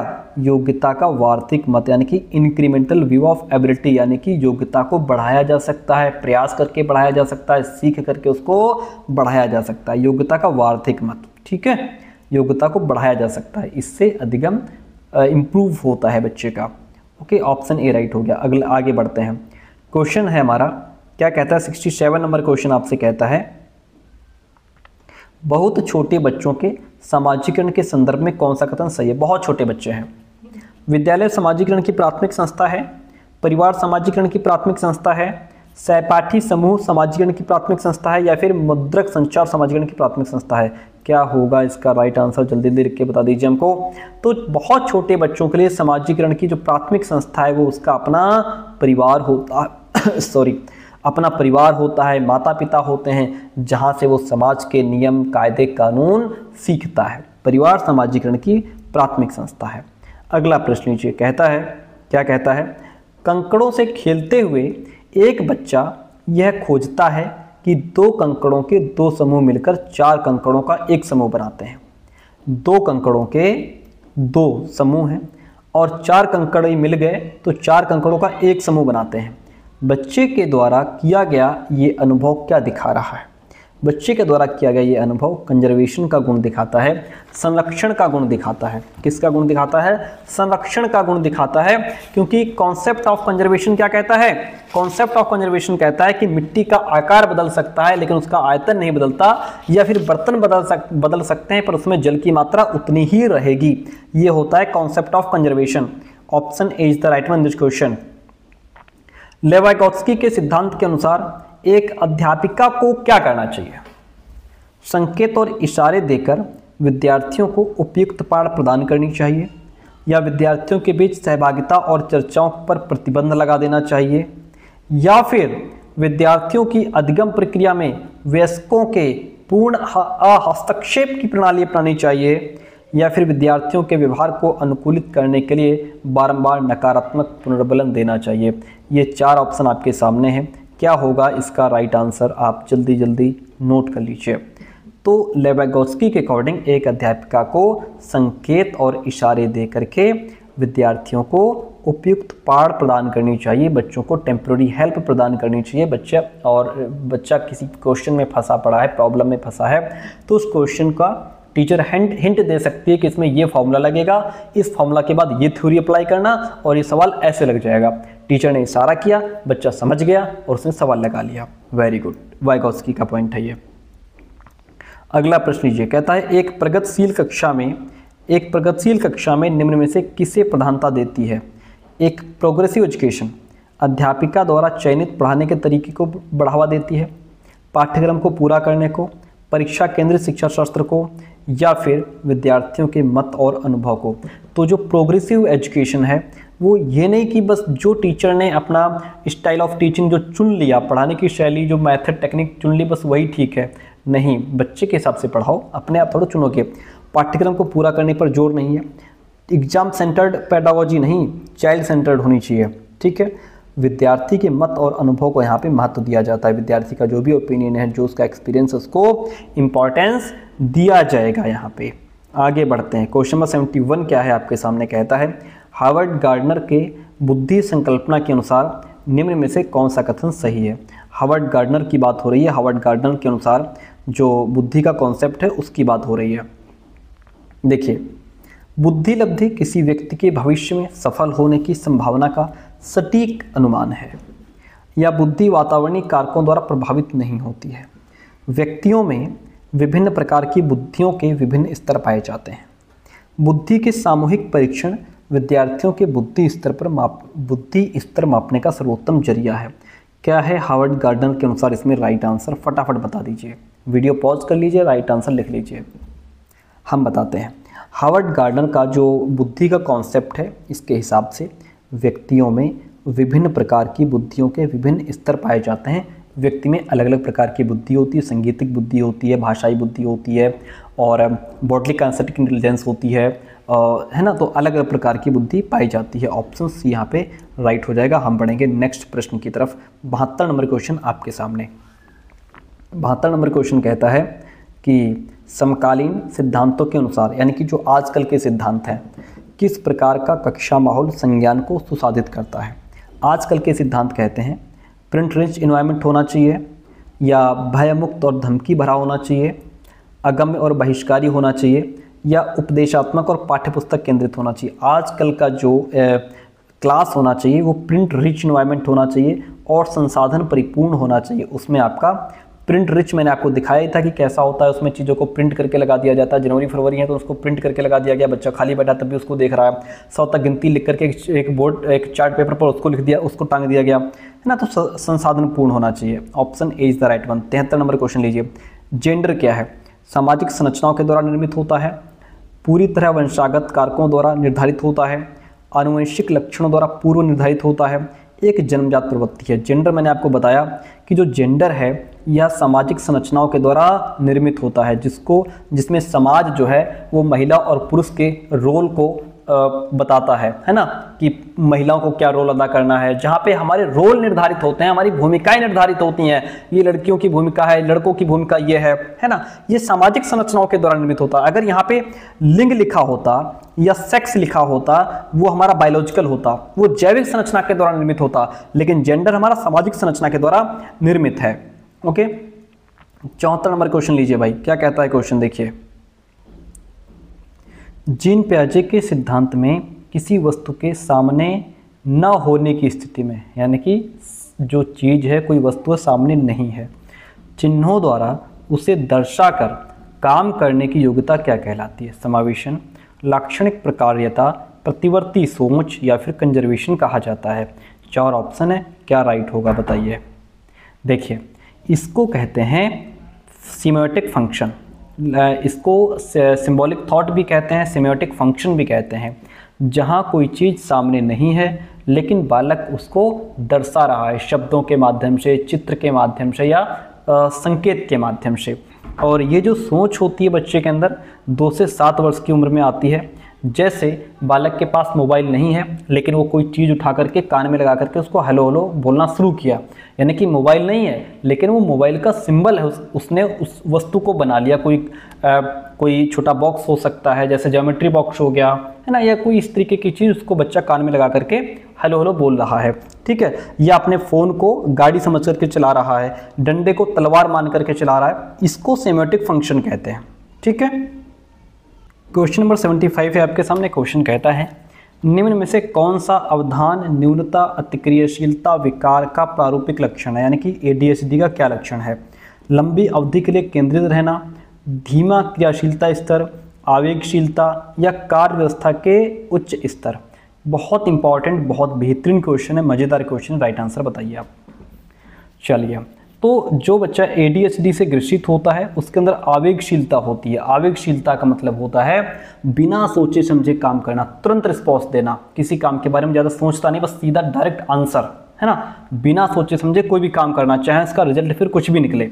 तो वो ADHD जो हाइपर एक्टिव बच्चा होता है उसके अंदर ये आवेगशीलता पाई जाती है। और जो ADHD से ग्रसित बच्चा वो अपने ध्यान को कंसंट्रेट नहीं कर पाता, इसको कहा ही गया है अवधान न्यूनता। अवधान न्यूनता का मतलब है ये अपने ध्यान को नहीं लगा पाते हैं, कंसंट्रेट नहीं कर पाते हैं चीज़ों पर, ठीक है। धीमा क्रियाशीलता स्तर नहीं होता, इनका क्रियाशीलता लेवल बहुत हाई होता है। कार्य व्यवस्था के उच्च स्तर ये भी नहीं होता। तो यहाँ पे आवेगशीलता, ठीक है, यानी कि बिना सोचे समझे काम को करना। अगला क्वेश्चन लीजिए भाई। क्वेश्चन क्या कहता है कि श्रवण बाधिता से जूझते विद्यार्थियों के लिए निम्न में से अधिगम का कौन सा तरीका प्रभावशाली नहीं होगा। दृश्य गतिश, व्याख्यान, क्रिया आधारित या फिर बहुसंवेदी। क्या नहीं होगा जल्दी बताइए, इसका राइट आंसर क्या हो जाएगा। बच्चे कैसे हैं, श्रवण बाधिता से जूझ रहे हैं, सुन नहीं पा रहे हैं बेचारे, क्या उनके लिए कौन सा तरीका प्रभावी नहीं होगा। दृश्य गतिश यानी कि देखने वाली चीज़ें, ये तो उनके लिए अच्छी चीज़ होगी। लेक्चर जो है कौन सा तरीका प्रभावशाली नहीं होगा, सुन नहीं पा रहे हैं, सुनने वाले बच्चे के लिए लेक्चर का प्रयोग कर रहे हो ये बात गलत है। लेक्चर का प्रयोग कर रहे हो ये बात गलत है, वो लेक्चर को सुन नहीं पा रहे हैं ना, तो व्याख्यान उनके किसी काम का नहीं। क्रिया आधारित, क्रिया एक्टिविटी बेस्ड, सुन नहीं पा रहे हैं, देख सकते हैं, हो सकता है जब देख सकते हैं तो फिर एक्टिविटी भी कर पाएंगे वो। मल्टी सेंसरी, बहुसंवेदी, जहाँ बच्चा अगर सुन नहीं पा रहा तो कम से कम देख सके, चीज़ों को टच करके, फील करके समझ पाए, है ना, वो चीज़ बहुसंवेदी। उनके लिए जो ज़्यादा से ज़्यादा अपने सेंसेस का प्रयोग करके चीज़ों को समझे, वो भी अच्छी चीज़ है। तो प्रभावशाली नहीं होगा, उनके लेक्चर, व्याख्यान उनके लिए प्रभावशाली नहीं होगा, ठीक है। आगे बढ़ते हैं। अगला क्वेश्चन लीजिएगा। कहता है, क्या कहता है कि देखिए प्यारा सा प्रश्न है, इंपॉर्टेंट क्वेश्चन है। प्रतिभाशाली विद्यार्थियों की ज़रूरतों को पूरा करने के लिए निम्न में से कौन सा कदम नहीं अपनाना चाहिए। प्रतिभाशाली विद्यार्थियों की ज़रूरतों को पूरा करने के लिए उत्तेजक संवर्धन गतिविधियां प्रदान करना, मानकीकृत पाठचर्या को लागू करना, विद्यार्थियों को स्वतंत्र परियोजनाएं करने की अनुमति देना, पाठचर्या त्वरण के लिए लचीलापन रखना। चलिए 4 ऑप्शन है, राइट आंसर बताइए फटाफट। तो जो प्रतिभाशाली विद्यार्थी हैं उनकी ज़रूरतों को पूरा करने के लिए हम क्या करेंगे, हम मानकीकृत पाठचर्या को लागू नहीं करेंगे, ये तरीका नहीं अपनाएंगे, क्योंकि मानकीकृत पाठचर्या जो होती है ये एक फिक्स्ड होती है, ये सबके लिए अप्लाई होता है, इसमें कोई फ्लेक्सिबिलिटी नहीं है, कोई लचीलापन नहीं है, तो ये हम नहीं अपनाएंगे। बाकी प्रोवाइडिंग स्टिमुलेटिंग इन्वेस्टमेंट एक्टिविटीज़ करवाएंगे बच्चों से, है ना, स्वतंत्र ऐसी प्रोजेक्ट जो खुद अपना फ्री रह करके अपना प्रोजेक्ट बनाएं, है ना, फ्लेक्सिबिलिटी होनी चाहिए। बाकी मानकीकृत पाठचर्या हमेशा नेगेटिव वर्ड है, इससे बच के रहिएगा। अगला क्वेश्चन नंबर 78 नंबर क्वेश्चन आपके सामने है। क्या कहता है कि एक समावेशी कक्षा में स्वलीनता से जूझते विद्यार्थियों की जरूरतों को पूरा करने के लिए निम्न में से क्या प्रभावी होगा। स्वलीनता से जूझ रहा है बच्चा, ASD ऑटिज्म स्पेक्ट्रम डिसऑर्डर से जूझ रहा है, जिसको कम्युनिकेशन में दिक्कत हो सकती है ना, और अपनी काम को बार बार रिपीट करता है। अधिक उपागम में निरंतरता रखना, कक्षा स्थिति में विभिन्नताएं और लगातार बदलाव करते रहना, उन्हें स्वयं को बड़े समूहों के सामने व्यक्त करने को कहना, उन्हें विशिष्ट संकाय में ही पढ़ाना। क्या प्रभावी होगा उनके लिए, क्या प्रभावी होगा तो उनके लिए अधिगम उपागम में निरंतरता रखना, यानी कि be consistent in approach of teaching, ये उनके लिए बेस्ट ऑप्शन होगा। बाकी विभिन्नताएं और लगातार बदलाव, देखिए बदलाव से इनको बड़ी दिक्कत होती है, इनके डेली रूटीन में बदलाव कर दो या क्लास में कुछ चेंजेस कर दो तो इनको फिर उस बदलाव के हिसाब से अपने आप को एडजस्ट ये जल्दी नहीं कर पाते हैं। उन्हें स्वयं को बड़े समूहों के सामने प्रकट करना दूसरों के सामने नहीं प्रकट कर पाएंगे क्योंकि इनका कम्युनिकेशन लेवल बहुत ख़राब होता है ना। स्पेशल बच्चों को हम सेक्शंस में डिवाइड कभी नहीं करेंगे, ये सब चीज़ें गलत हैं। अधिगम उपागम में निरंतरता बनाए रखना, ये इनके लिए बेस्ट ऑप्शन होगा। अगला क्वेश्चन हमसे कहता है, क्या कहता है, अधिगम के सामाजिक संज्ञानात्मक मत के अनुसार विद्यार्थी किस प्रकार सबसे बेहतर सीखते हैं? निष्क्रिय नकल द्वारा, अपने वातावरण से सक्रिय संलग्नता के द्वारा, या फिर व्यवहार के बाहरी अनुकूलन के द्वारा, या असंदर्भित जानकारी के कंठस्थीकरण द्वारा। राइट आंसर क्या होगा जल्दी बताइए। देखिए सामाजिक संज्ञानात्मक मत के अनुसार जो बच्चे हैं वो अपने वातावरण से सक्रिय संलग्नता के द्वारा सीखते हैं, यानी कि बच्चा अपने एनवायरनमेंट से इंगेज कर पाता है, सोसाइटी के साथ इंगेज करता है, समाज के साथ इंगेज करता है, लोगों से मिलजुल करके सीखता है, तो एक्टिवली इंगेज होता है। कैसे? इन्वायरमेंट के साथ, वह अपने वातावरण से सक्रिय संलग्नता के द्वारा ही बालक सीखता है। बालक कभी भी पैसिव नहीं होगा, है ना। बाहरी अनुकूलन द्वारा, ये व्यवहारवादियों का पॉइंट है, और रट्टाफिकेशन कभी ये इसको हम इंपॉर्टेंस नहीं देंगे। क्वेश्चन लीजिए, क्या कहता है क्वेश्चन, विद्यार्थी उस जानकारी को जल्दी भूल जाते हैं जो उनके जीवन से संबंधित होती है, प्रासंगिक संदर्भ में प्रस्तुत की जाती है, असंबंधित खंडों में प्रस्तुत की जाती है, या फिर उदाहरणों का इस्तेमाल करके विस्तारित की जाती है। किसको जल्दी भूलते हैं? किसको जल्दी भूलते हैं? असंबंधित खंडों में प्रस्तुत की जाती है। जो डिस्कनेक्टेड चंक्स, यानी कि जो पॉइंट आप बता तो रहे हो लेकिन आपस में जुड़े ही नहीं है, नई इन्फॉर्मेशन पुराने से नहीं जुड़ रही है, पुरानी नए से नहीं जुड़ रही है, जो टॉपिक कल पढ़ाया था वो अगले वाले से नहीं जुड़ रहा है, जो आज पढ़ा रहे हो वो कल के टॉपिक से रिलेट ही नहीं कर रहा है। एक पॉइंट यहाँ का बता रहे हो, एक वहाँ का बता रहे हो, तो ऐसे टुकड़ों में अगर आप कोई जानकारी बच्चों को दे रहे हो तो वो ठीक नहीं है, बच्चा उसको जल्दी नहीं समझ पाता है, बच्चा जल्दी भूल जाता है ऐसी जानकारी को। ठीक है, चीज़ों को जोड़ करके पढ़ाओ, एक पॉइंट दूसरे से रिलेट करते होना चाहिए, करना चाहिए। हाँ, बच्चा उस जानकारी को लंबे समय तक याद रखता है जो उनके जीवन से संबंधित होती है, जो उनके कॉन्टेक्स्ट से रेलिवेंट होती है, और जो उदाहरणों का इस्तेमाल करके दी जाती है। अगला प्रश्न लीजिए भाई, क्या कहता है क्वेश्चन, प्यारा सा प्रश्न, कहता है निम्न में से कौन सा प्रक्रियात्मक ज्ञान का उदाहरण है? प्रक्रियात्मक ज्ञान यानी कि किसकी बात हो रही है? प्रोसीजरल नॉलेज की बात हो रही है। पौधारोपण के लिए मिट्टी कैसे तैयार की जाती है, या फिर a+b का होल स्क्वायर क्या है, भारत को आज़ादी कब मिली थी, अगला लीप वर्ष कब होगा? राइट आंसर बता दीजिए फटाफट, फिर आगे बढ़ें। देखिए प्रक्रियात्मक ज्ञान, जहां बच्चा प्रोसीजरल नॉलेज थोड़ा सोचे, डीप में जाए। अगर आप बच्चों से पूछते हैं पौधारोपण के लिए मिट्टी कैसे तैयार की जाती है, ये बच्चों के लिए प्रक्रियात्मक ज्ञान होगा, प्रोसीजरल नॉलेज होगा। यहाँ बच्चा दिमाग लगाएगा, गहराई से सोचेगा। a+b का होल स्क्वायर रटाया आंसर दे देगा।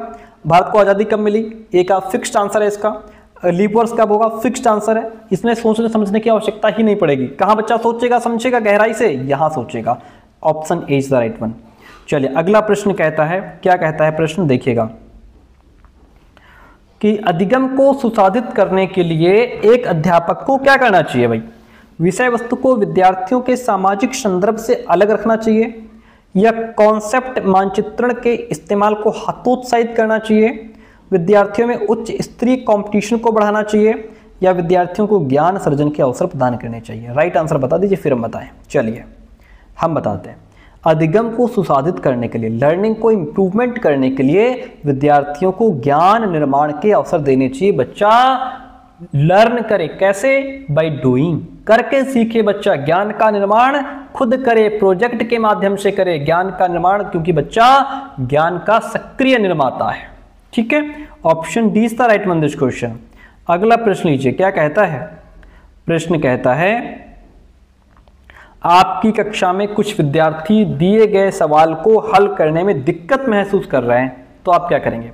दी गई समस्या में और अधिक गैर जरूरती जोड़ देंगे, जो चीज़ें इरेलीवेंट है क्या उसको जोड़ देंगे, या उन्हें सामग्री के परंपरागत इस्तेमाल के लिए बाध्य रहने के निर्देश देंगे, या फिर उन्हें अपने दोस्त की कॉपी से उत्तर नकल करने को कहेंगे, या उन्हें समान तरह की समस्याएं जो उन्होंने पहले हल की थी उसी पर चिंतन करने को कहेंगे? क्या हो रहा है? आंसर बताइए, फटाफट बताइए फिर हम बताएं।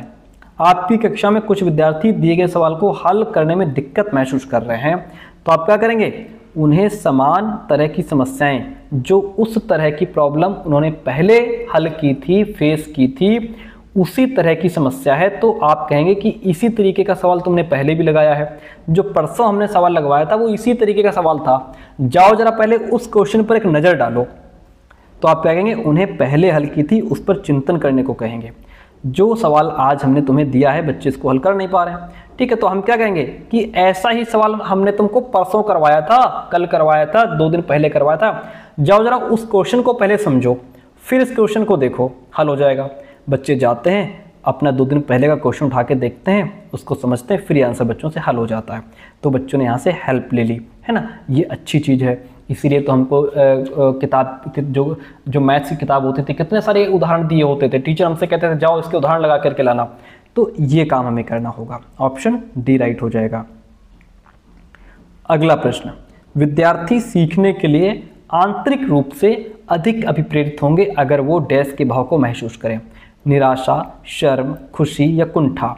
तो बच्चे क्या होगा राइट आंसर, बता दीजिए फिर हम बताएं। बच्चे अभिप्रेरित होंगे, आंतरिक रूप से प्रेरित होंगे अगर वो खुश हैं, निराश हैं, शर्म है, कुंठा है तो नहीं, अच्छा नहीं कर पाएंगे। आंतरिक अगर बच्चा खुश है, जॉय है, उसके अंदर हैप्पीनेस है, तो वो ज़्यादा सीखने के लिए मोटिवेटेड होगा, सीखेगा। प्रश्न कहता है विद्यार्थियों को किस प्रकार के लक्ष्य निर्धारित करने के लिए प्रेरित किया जाना चाहिए, mastery oriented, performance oriented, work avoidant या फिर कंपटीशन डायरेक्टेड। बताइए राइट आंसर बता दीजिए फिर हम आगे बढ़ें। विद्यार्थियों को मास्टरी ओरिएंटेड लक्ष्य निर्धारित करने के लिए प्रेरित किया जाना चाहिए। मास्टरी ओरिएंटेड का मतलब किसी सब्जेक्ट में महारत हासिल करना। अगला प्रश्न नीचे कहता है, क्या कहता है भाई प्रश्न देखिएगा, चलिए, कहता है निम्न में से कौन अधिगम को सकारात्मक रूप से प्रभावित करता है, कुपोषण, विद्यार्थियों में सहभागिता, दंड या अभिसंज्ञान, मेटाकॉग्निशन। चलिए राइट आंसर बता दीजिए फिर हम बताएं।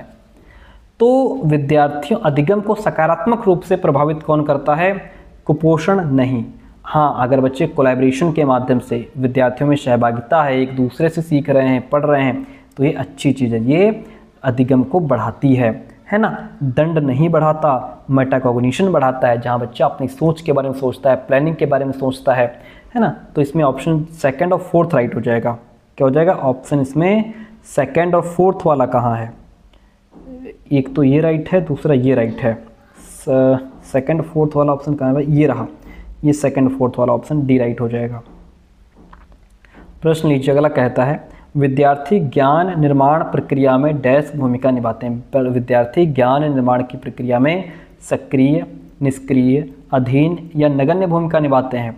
विद्यार्थी ज्ञान निर्माण प्रक्रिया में सक्रिय भूमिका निभाते हैं। Option A is the right one in this question.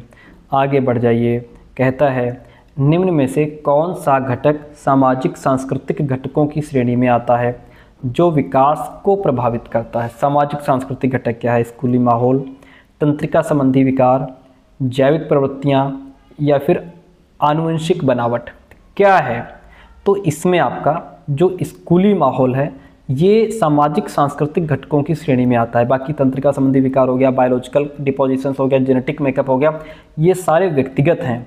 ये तीनों क्या हैं सर, ये तीनों व्यक्तिगत हैं, ये हमारा सामाजिक सांस्कृतिक घटक की श्रेणी में आता है।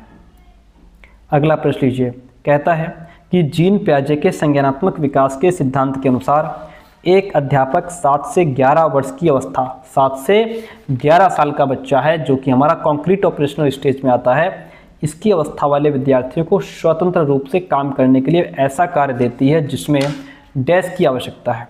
किसकी आवश्यकता है, हाइपोथेटिकल डिडक्टिव रीजनिंग की, या रिवर्सिबल थिंकिंग की, या पैसिव इमिटेशन की, या ऑब्जेक्ट परमानेंस की। तो देखिए ऑब्जेक्ट परमानेंस का गुण तो बच्चों के अंदर पहले ही आ जाता है। 7 से 11 साल के बच्चे में जो कि मूर्त संक्रियात्मक अवस्था में आता है, यहाँ पे बच्चे के अंदर रिवर्सिबल थिंकिंग आ जाती है, यहाँ बच्चे के अंदर पलटावी गुण आ जाता है। अब बच्चा समझ जाता है कि 4 गुणे 2 बराबर 8, तो 2 गुणे 4 बराबर भी 8 होगा, ये चीज़ बच्चा समझ जाता है ना। या जैसे 15 गुणे 3 बराबर 45, और यहाँ पे फिर उसको मान लीजिए 45 बटे आपने कर दिया 9, तो 9 बचे 45। ये सारी चीज़ें बच्चा यहाँ पे सीख जाता है। रिवर्सिबल थिंकिंग बच्चे के अंदर यहाँ पे आ जाती है। ठीक है, संख्याओं का अपोजिट कैसे होता है वो चीज़ें यहाँ पे समझने लगता है बच्चा। अच्छा, हाइपोथेटिकल डिडक्टिव थिंकिंग ये बच्चे के अंदर आती है जब बच्चा 11 प्लस हो जाता है। 11 से 15 वर्ष के बच्चे में ये चीज़ आ जाती है। अगला क्वेश्चन कहता है, क्या है क्वेश्चन कि नूरी, इस तर्क हमारे समाज के प्रति कुछ दायित्व हैं और उस दायित्व के लिए हमें नियमों का पालन करना चाहिए। इसके आधार पर अपनी क्रियाओं का निर्णय लेती है। लॉरेंस कोहलबर्ग के अनुसार नूरी इस समय नैतिक तार्किकता की किस अवस्था में है? Pre conventional, conventional, post conventional या फिर फॉर्मल कन्वेंशनल लेवल पे है? कहाँ पे है वो बताइए। इसका राइट आंसर क्या हो जाएगा? तो इसका राइट आंसर क्या होगा? इसका राइट आंसर हो जाएगा कन्वेंशनल लेवल। क्या हो जाएगा? Conventional level. ये हमारा सेकंड लेवल है और सेकंड लेवल है। सेकंड लेवल में क्या होता है, यहाँ पे बच्चा जो है लर्न ऑर्डर ओरिएंटेशन उसके अंदर होता है बच्चा। यहाँ पे इसमें दो चीज़ें होती हैं भाई, सेकंड लेवल है और सेकंड लेवल में जो थर्ड स्टेज होती है और एक फोर्थ स्टेज होती है। तो ये वाला जो पॉइंट है ये फोर्थ स्टेज का है, ये फोर्थ स्टेज का है। थर्ड स्टेज में बच्चा गुड गर्ल गुड बॉय बनने की कोशिश करता है, दूसरों की नज़रों में अच्छा बनने की कोशिश करता है, और फोर्थ स्टेज में बालक नियम कानून को सर्वोपरि मानता है। वो जानते हैं कि हमें जो है जो नियम कानून बनाए गए हैं हमें उनका पालन करना है। तो ये हमारा सेकंड लेवल है। सेकंड लेवल में दो स्टेज होती हैं, थर्ड फोर्थ, और ये फोर्थ स्टेज है। ठीक है, आगे बढ़ते हैं, अगला प्रश्न लेते हैं भाई। क्या है प्रश्न? कहता है, प्रश्न कहता है एक अध्यापिका विद्यार्थियों को ऐसा काम देती है जिसमें परिवार के सदस्यों के साथ चर्चा करना महत्वपूर्ण रूप से शामिल है। लेवाइगोत्स्की के सिद्धांत के अनुसार उस अध्यापिका का मत है कि बच्चों के संज्ञानात्मक विकास में डैश की महत्वपूर्ण भूमिका है। अनुकरण की, जैविकी परिपक्वता की, पदानुक्रम की या सामाजिक अंतःक्रियाएं की? बताइए राइट आंसर क्या होगा? बात हो रही है लेवाइगोत्स्की की। चर्चा किसके साथ करनी है? परिवार के सदस्यों के साथ। तो यहाँ पे अध्यापिका ये मानती है कि संज्ञानात्मक विकास में बच्चों का जो सोशल इंटरेक्शन होता है, समाज के साथ जब बच्चा इंटरेक्ट कर पाता है, पेरेंट्स के साथ इंटरेक्ट करता है, टीचर्स के साथ अंतःक्रिया करता है, तो बच्चा बेहतर सीखता है और उसका कॉग्निटिव डेवलपमेंट होता है। ठीक है, अगला प्रश्न, लेवाइगोत्स्की के विचारों में सहमति रखने वाली अध्यापिका को निम्न में से क्या करना चाहिए? जो अध्यापिका है वो लेवाइगोत्स्की के विचारों से सहमति रखती है। किसी भी परिस्थिति में विद्यार्थियों को संकेत और इशारे देने से बचना चाहिए।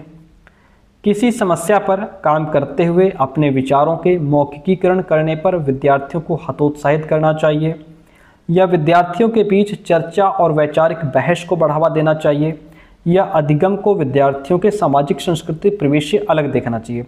क्या होगा इसका राइट आंसर? फटाफट से बता दीजिए। देखिए, जो टीचर है वो लेवाइगोत्स्की के विचारों से सहमत रखती है, तो यहाँ पे अध्यापिका को क्या करना चाहिए? विद्यार्थियों के बीच चर्चा और जो वैचारिक बहस है उसको बढ़ावा देना चाहिए, क्योंकि लेवाइगोत्स्की कहते हैं कि बालक आपस में और समाज के साथ, दूसरों के साथ जब वो डिस्कशन करते हैं, डिबेट्स करते हैं, वैचारिक अंतःक्रिया करते हैं तो बेहतर सीखते हैं, उनका कॉग्निटिव डेवलपमेंट होता है। ऑप्शन सी राइट हो जाएगा। अगला प्रश्न है 93 नंबर। हार्वर्ड गार्डनर के सिद्धांत के अनुसार जो विद्यार्थी दूसरों की भावनाओं, मनोदशाओं और इरादों को अच्छी तरह समझ पाते हैं उनमें किस प्रकार की बुद्धि होती है? बताइए राइट आंसर क्या हो जाएगा इसका?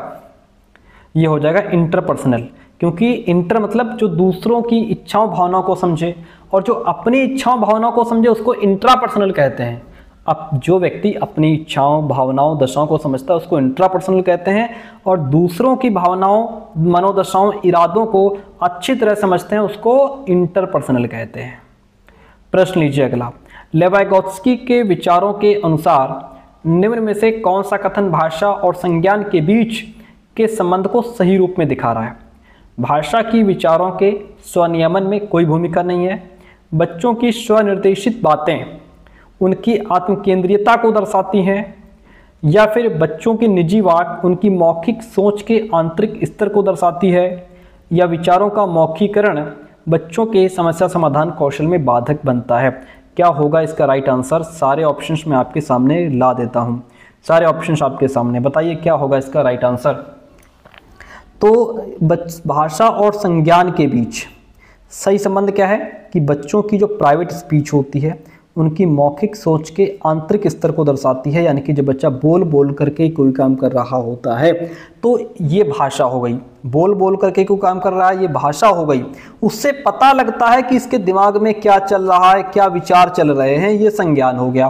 तो दोनों का बेहतर जो हमें एक जो मिलन, और इसके लिए प्रॉपर वर्ड क्या कहेंगे, दोनों का यहाँ पे जो मिश्रण है वो हमें इसमें नजर आ रहा है ऑप्शन सी में। ठीक है, कि बच्चा बोल करके बात कर रहा है, वो भाषा हो गई, उसके दिमाग में क्या चल रहा है, संज्ञान में क्या चल रहा है वो हमें पता चलता है, इसलिए भाषा और संज्ञान का मिश्रण है यहाँ पे।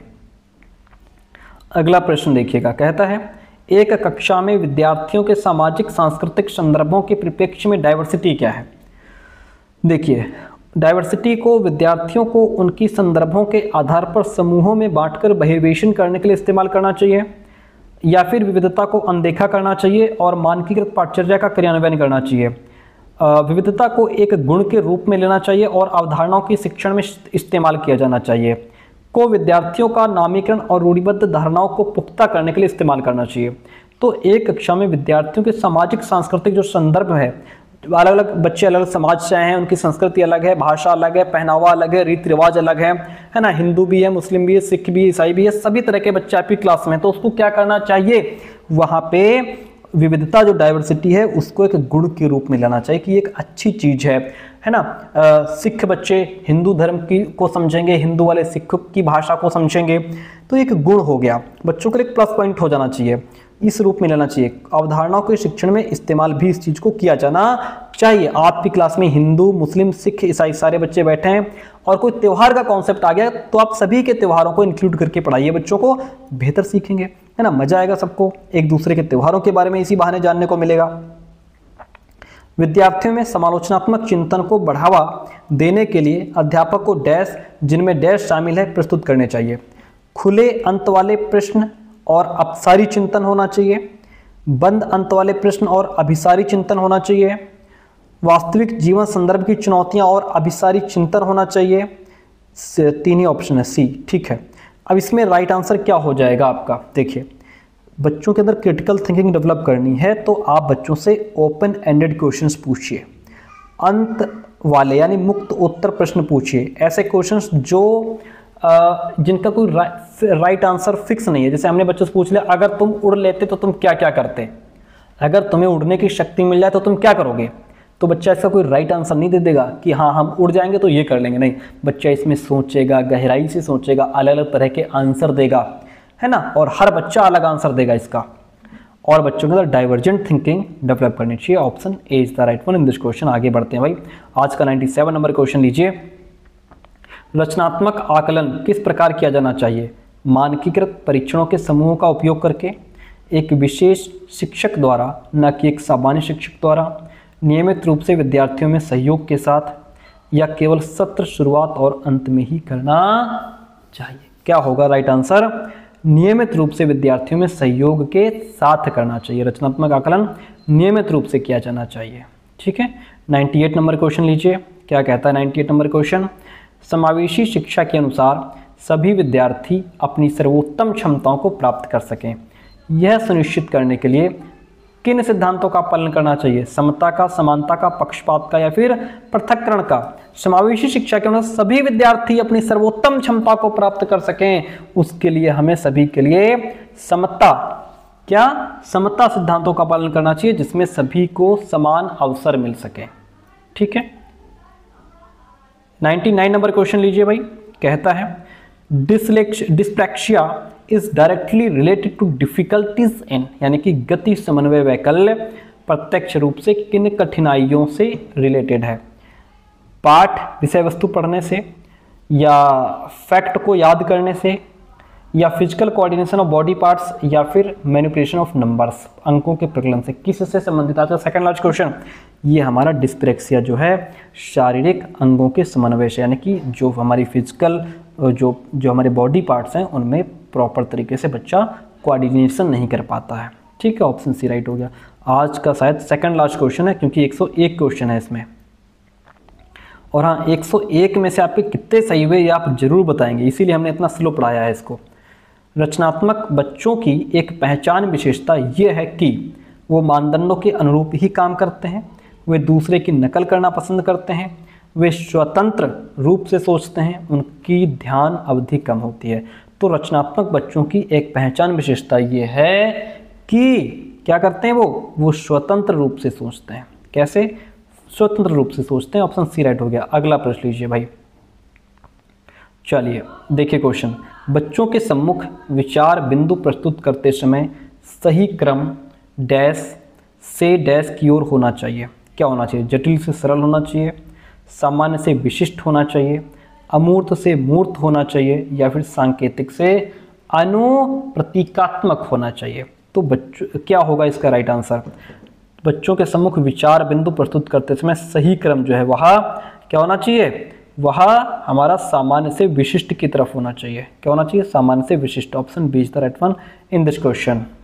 तो प्यारे दोस्तों, इस तरीके से हमारी क्लास होती है कंप्लीट। कैसी क्लास कमेंट करके जरूर बताइएगा।